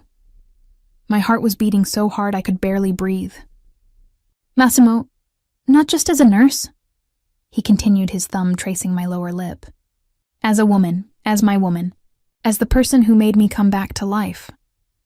And then he kissed me, deeper and more intense than any previous kiss. His hands buried themselves in my hair as he pulled me closer, as if he couldn't get enough, and I responded with equal hunger, my hands gripping his shoulders. When we separated, both breathing heavily, there was fierce determination in his eyes. Massimo picked me up in his arms, one arm under my knees and the other supporting my back. It was difficult for him. I could see the effort, but he was determined. "Massimo, you're going to hurt yourself," I protested weakly. "I won't," he responded, beginning to walk toward his room. "Not when I can finally have you the way I've wanted for weeks." Each step was measured, but he didn't falter. When we reached the room and he placed me on the bed, the light from candles already lit there created an intimate atmosphere. Massimo stood before me for a moment, just watching me with eyes that burned with desire. "Are you sure?" he asked, and there was real vulnerability in the question. "Because if we cross this line, there's no going back. You'll be mine." "Completely." My heart was beating so hard. I should hesitate, think about the consequences, but when I looked at him there, strong and vulnerable at the same time, there was only one thing I wanted. "I'm sure," I responded, extending my hand. "I'm yours." And then he was over me, his lips finding mine with hunger suppressed for weeks. His hands explored my body with reverence and urgency, as if trying to memorize every curve, and I responded with equal intensity. When we finally came together, it was with a tenderness that surprised me. Massimo was gentle in ways that contrasted with the hardness he showed the world, touching me as if I were precious. He murmured words in Italian against my skin. Some I understood and others I could only guess the meaning of. "You saved me," he whispered against my lips. "Brought me back to life when I was lost." I held his face between my hands. "You saved yourself. I was just here." He shook his head, his eyes shining with emotion. "No, it was you. It was always you." The night unfolded in moments of passion interspersed with tenderness. Massimo worshipped every inch of me, saying I was perfect, that I was his, that he would never let me go. And I surrendered completely, allowing myself to be vulnerable in ways I had never been before. It was my first time with someone so dangerous, but he was gentle in ways that belied the violence I knew existed in him. It was as if with me he could be different, could be the man he chose to be. When we finally rested, intertwined with messy sheets around us, Massimo held me against his chest and stroked my hair. I could hear his heart beating strong beneath my ear. "You're mine now," he said low, his fingers tracing patterns on my back. "Completely, in all the ways that matter." There was possessiveness in those words, but instead of scaring me, it made me feel cherished. But reality began to seep in. I raised my head to look at him. "What happens when I leave?" My voice came out small. "In 1 month my contract ends. I have to go back to school." Massimo immediately tensed. He turned me so we were face to face, his face centimeters from mine as he spoke with fierce intensity. "You're not going." It wasn't a negotiation. It was an absolute declaration. "Never. You're mine now, and I don't let go of what's mine." The possessive way he held me made my heart melt. "Massimo, I have responsibilities." "Graduate school? You'll finish here." He interrupted me. "You'll continue your studies, graduate, do everything you planned. But here, with me, as mine." He kissed me again, deep and possessive, eliminating any argument. And as I lost myself in the sensation of him, I knew I had already made my decision. I was going to stay, because I loved him. Completely, irrevocably. When the first light of morning began to filter through the curtains, we were lying intertwined, Massimo was looking at the ceiling, a thoughtful expression on his face. "What is it?" I asked. "My world is dangerous, Tessa. Being with me means being at constant risk," he said, his arms tightening around me. "The men who attacked me are still out there, and now that you're important to me, you become a target. Then you protect me," I responded simply, "and I learn to live in this world. Together." He looked at me with admiration mixed with fear. "You're extraordinary, because I love you." The words came out honest and raw. The effect on him was immediate.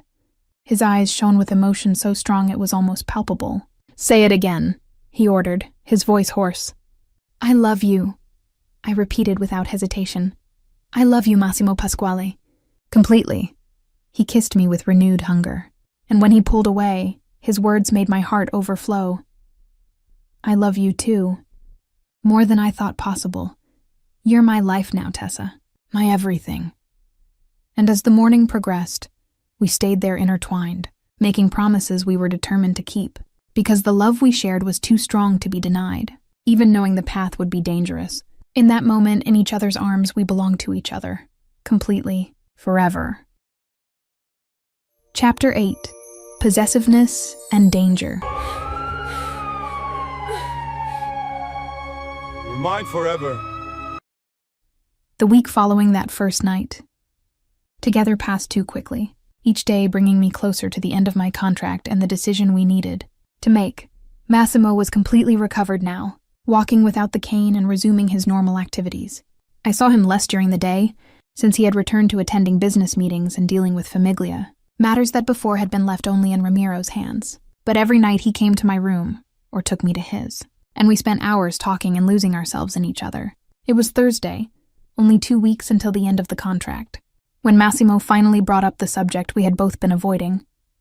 We were in his office.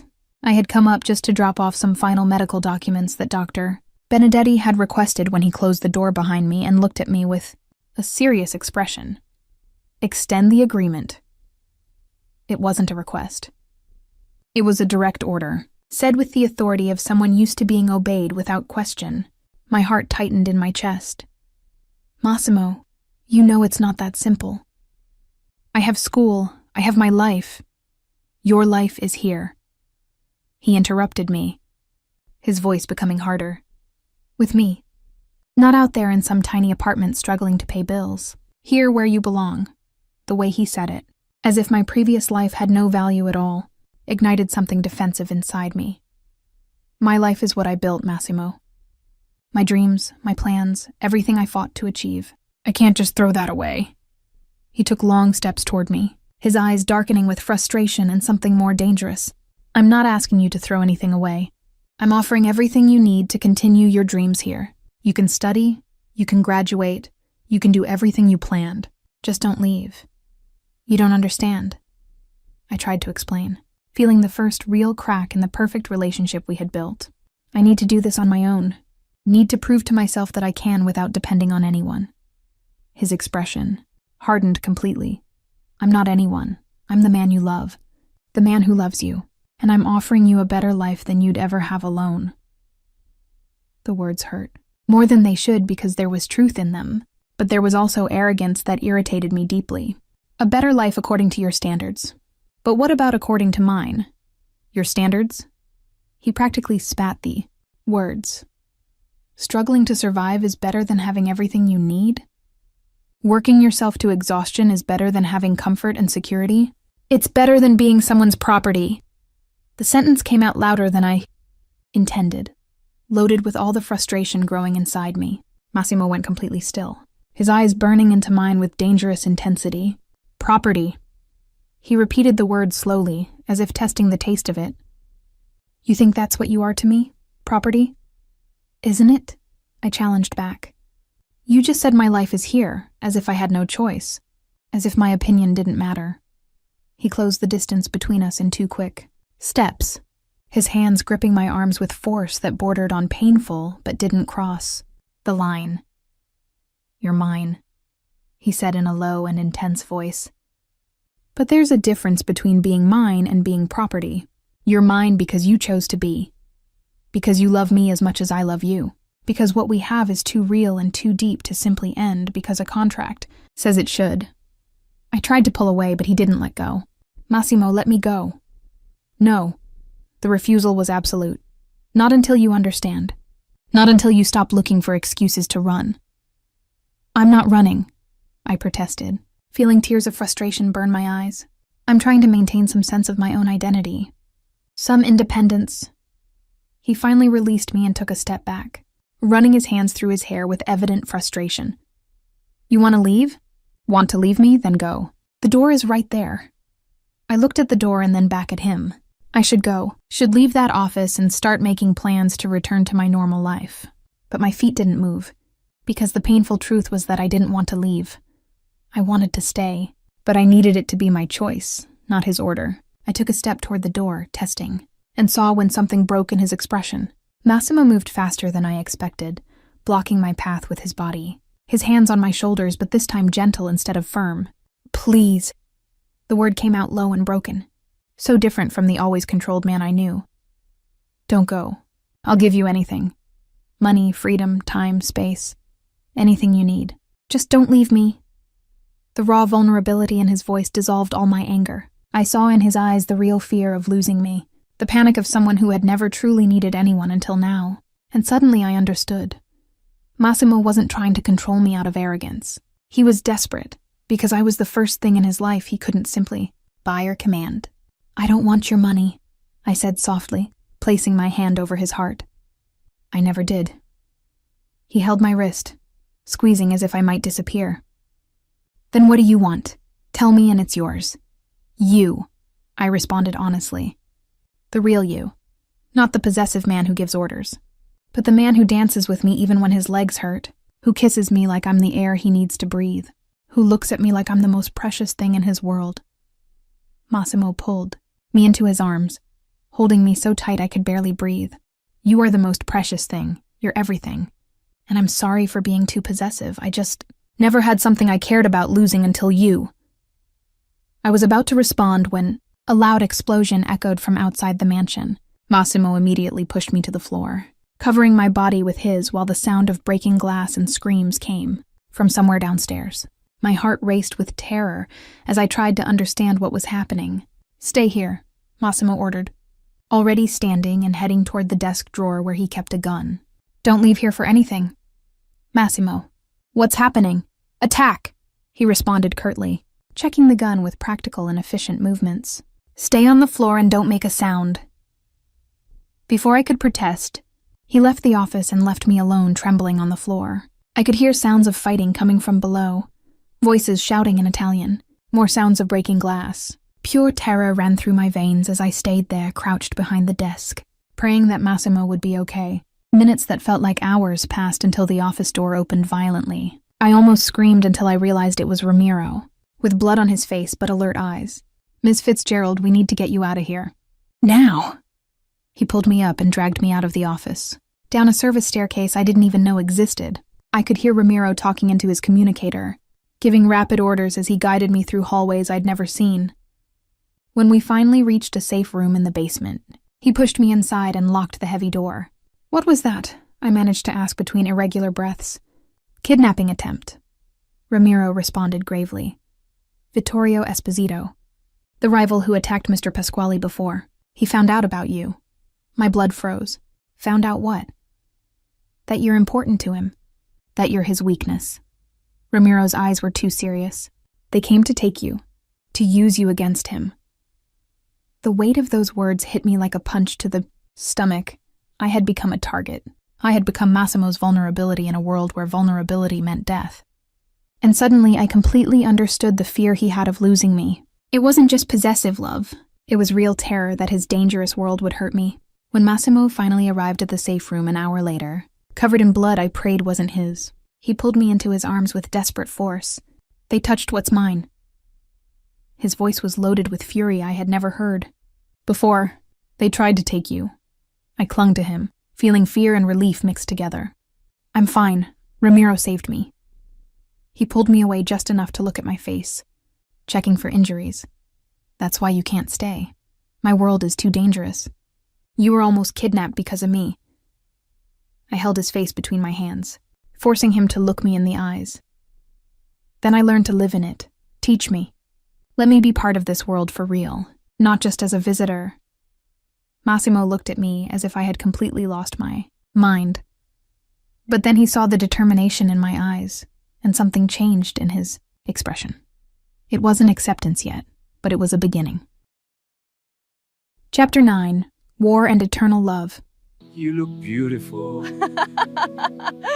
Oh, Massimo, this is perfect. I love you.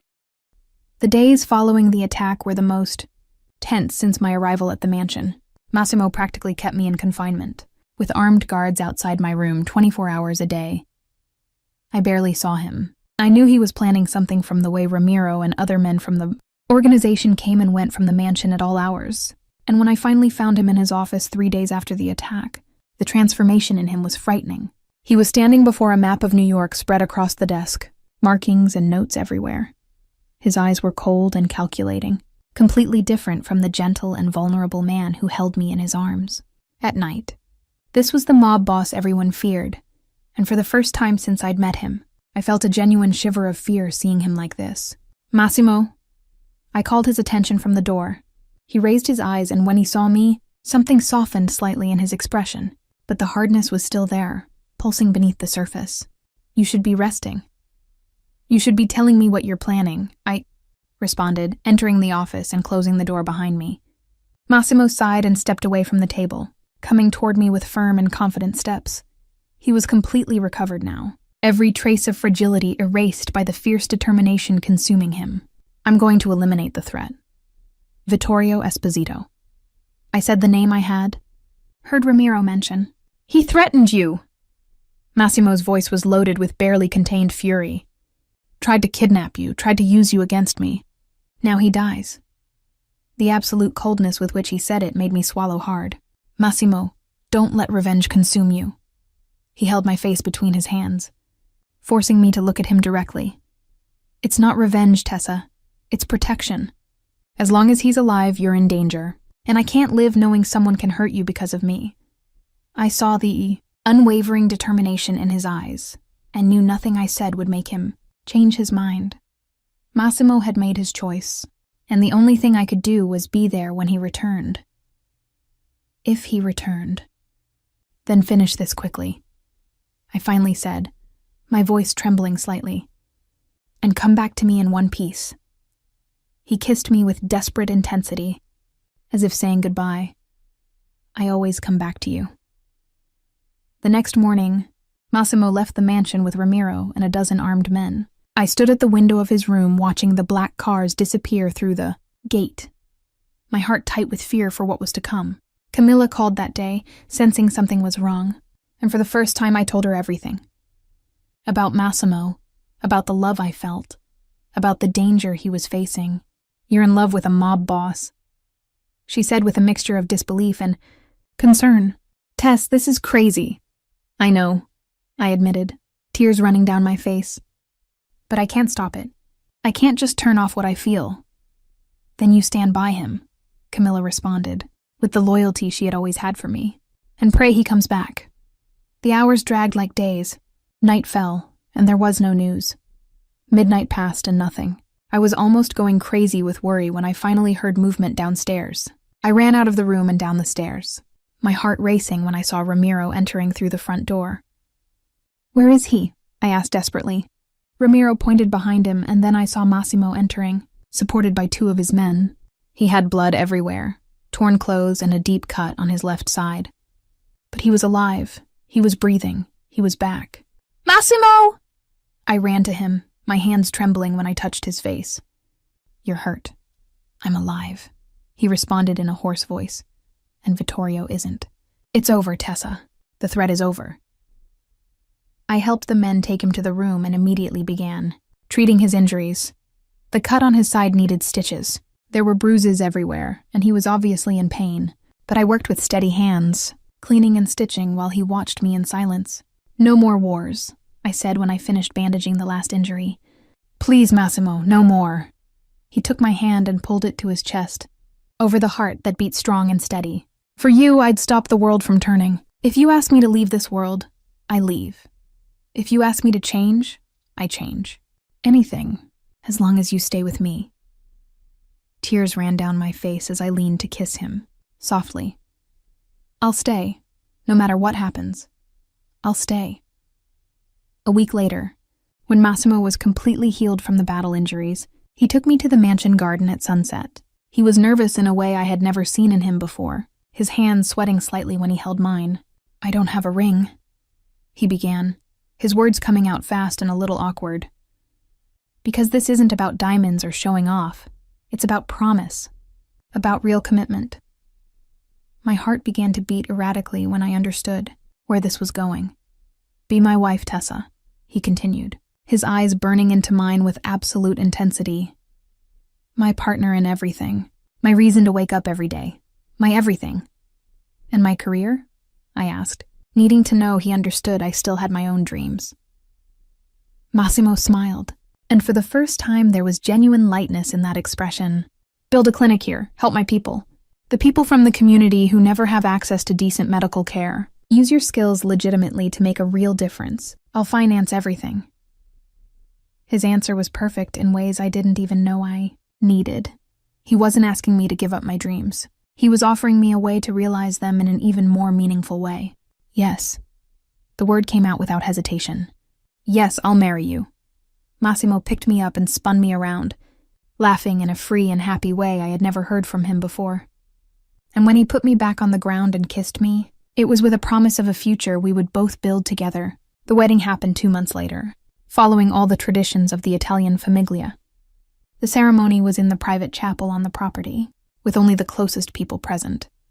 Camilla was my maid of honor, her eyes shining with tears as she helped me put on the traditional white dress. You're really going to do this, she said, adjusting my veil. Marry the mob boss. I'm going to marry the man I love. I corrected with a smile. Who happens to be a mob boss? Camilla laughed through tears. You tamed a lion, Tess. Transformed the most dangerous man in New York into someone who smiles and plans. Medical clinics. When I entered the chapel and saw Massimo waiting at the altar, impeccable in an Italian black suit, my heart overflowed. The way he looked at me was as if I were a miracle and a dream come true at the same time. And when we exchanged vows in Italian and English, promising love and loyalty before God and the Familia, I knew I had made the right choice. The following months were the happiest of my life. I finished my graduate degree while planning the medical clinic that would be my legacy. Massimo kept every promise, financing everything, and ensuring I had total freedom to manage the project as I wanted. The clinic opened 6 months after our wedding, serving the low-income Italian community that never had access to decent health care. A year after the wedding, I was working at the clinic when Massimo appeared unexpectedly. He leaned against the doorframe of my office, just watching me treat an elderly patient with blood pressure problems. When I finally finished and the woman left thanking me profusely, he entered and closed the door. Do you regret anything? He asked, coming toward me with that confident walk that still made my heart race. About what? I responded, standing to meet him halfway. Choosing this life. This world. Me. There was real vulnerability in the question, as if after everything he still doubted I was happy. I held his face between my hands, forcing him to look at me. My only regret is that you had to get hurt so much for me to find you, that we needed so much suffering to get here. Massimo smiled and pulled me into his arms. Maybe we were healing each other all along. You healed my body and I healed your lonely soul. We healed each other. I agreed, kissing him softly. It was in that moment I told him about the pregnancy. I saw when the news hit him, his eyes widening with shock and then shining with pure emotion. He picked me up, spinning me carefully while laughing in that free way he only used with me now. The following months were marked by his extreme protection. Massimo practically wrapped me in cotton, insisting I reduce my hours at the clinic, that I have even more present security, that I rest more. It was suffocating sometimes, but also deeply loving. He was terrified of losing me or the baby, and expressed it through obsessive care. Our child will be born in a different world. He said one night, with his hands on my growing belly. Safer. Better. Better world because of you, I responded, covering his hands with mine. You changed, Massimo. Became better. He kissed my forehead with infinite tenderness. I became better because you showed me it was possible, that I could be more than violence and power. Our son was born on a sunny, spring morning. Lorenzo Pasquale came into the world screaming loudly, with his father's dark eyes and the small nose that was completely mine. Massimo cried when he held him for the first time, silent tears running down his face as he looked at the miracle we had created. 2 years later, the final scene of our story unfolded beautifully and perfectly. We were in the mansion garden, the same place where Massimo had proposed to me. Lorenzo ran between the flowers with happy laughter, his dark hair messy from the wind. Massimo chased him with genuine smiles, completely transformed from the broken man I'd met years ago. I watched the two of them playing, my heart so full it felt like it would overflow. The clinic was thriving, serving hundreds of patients per month. Massimo had gradually withdrawn from the more violent aspects of the business, focusing on legitimate investments. We weren't perfect. There were still challenges and complications of living in that world, but we were happy. Deeply, completely happy. Massimo picked up Lorenzo and came toward me, our son laughing in his strong arms. When they got close, Lorenzo extended his little arms to me, and I took him, feeling that immense maternal love wrap around me. "Mama!" he shouted happily, kissing my cheek with a wet child's kiss. Massimo wrapped both of us in his arms, creating a bubble of love and security. "My family," he whispered against my hair. "My entire world." And as the sun set over the Pasquale mansion, painting the sky gold and pink, I knew I had found my happy ending in the most unlikely place possible. In the arms of a dangerous man who had become my everything, and together, we had created something beautiful from chaos and pain. We had created love, family, future, and that was the greatest healing of all. Final reflection. The story of Tessa and Massimo is, at its essence, a narrative about the humanity that exists even in the most unlikely places and in the most hardened people. It's a deep exploration of how forced vulnerability can become the portal to genuine transformation, and how true love doesn't consist of changing someone, but in creating a safe space where that person chooses to transform. Massimo Pasquale began his journey as a man who had built his entire identity on absolute control and unwavering strength. In his world, vulnerability was synonymous with death, and allowing someone to see his weaknesses was an invitation to destruction. The accident that put him in the wheelchair wasn't just physical trauma. It was the complete collapse of the persona he had cultivated his entire life. For the first time, he was completely defenseless, dependent on others for basic functions, unable to use the brute force that had always been his survival tool. And then came Tessa. Not with the pity he hated, nor with the fear he expected, but with respectful dignity that recognized his humanity beyond his condition. She didn't treat him like a charity project or dangerous threat, but as a complete person deserving of professional care and human respect. This revolutionary approach disarmed Massimo in ways no violence ever could, creating fissures in the armor he kept around himself. His transformation wasn't instantaneous or easy. It was a daily struggle against deeply rooted instincts, against the fear that showing vulnerability would result in betrayal or abandonment. But Tessa remained constant, not tolerating abusive behavior, but also not running when he tested her limits. She established that kindness wasn't weakness, that caring for someone didn't mean allowing mistreatment, and that true love required mutual responsibility. For Tessa, the journey was equally transformative.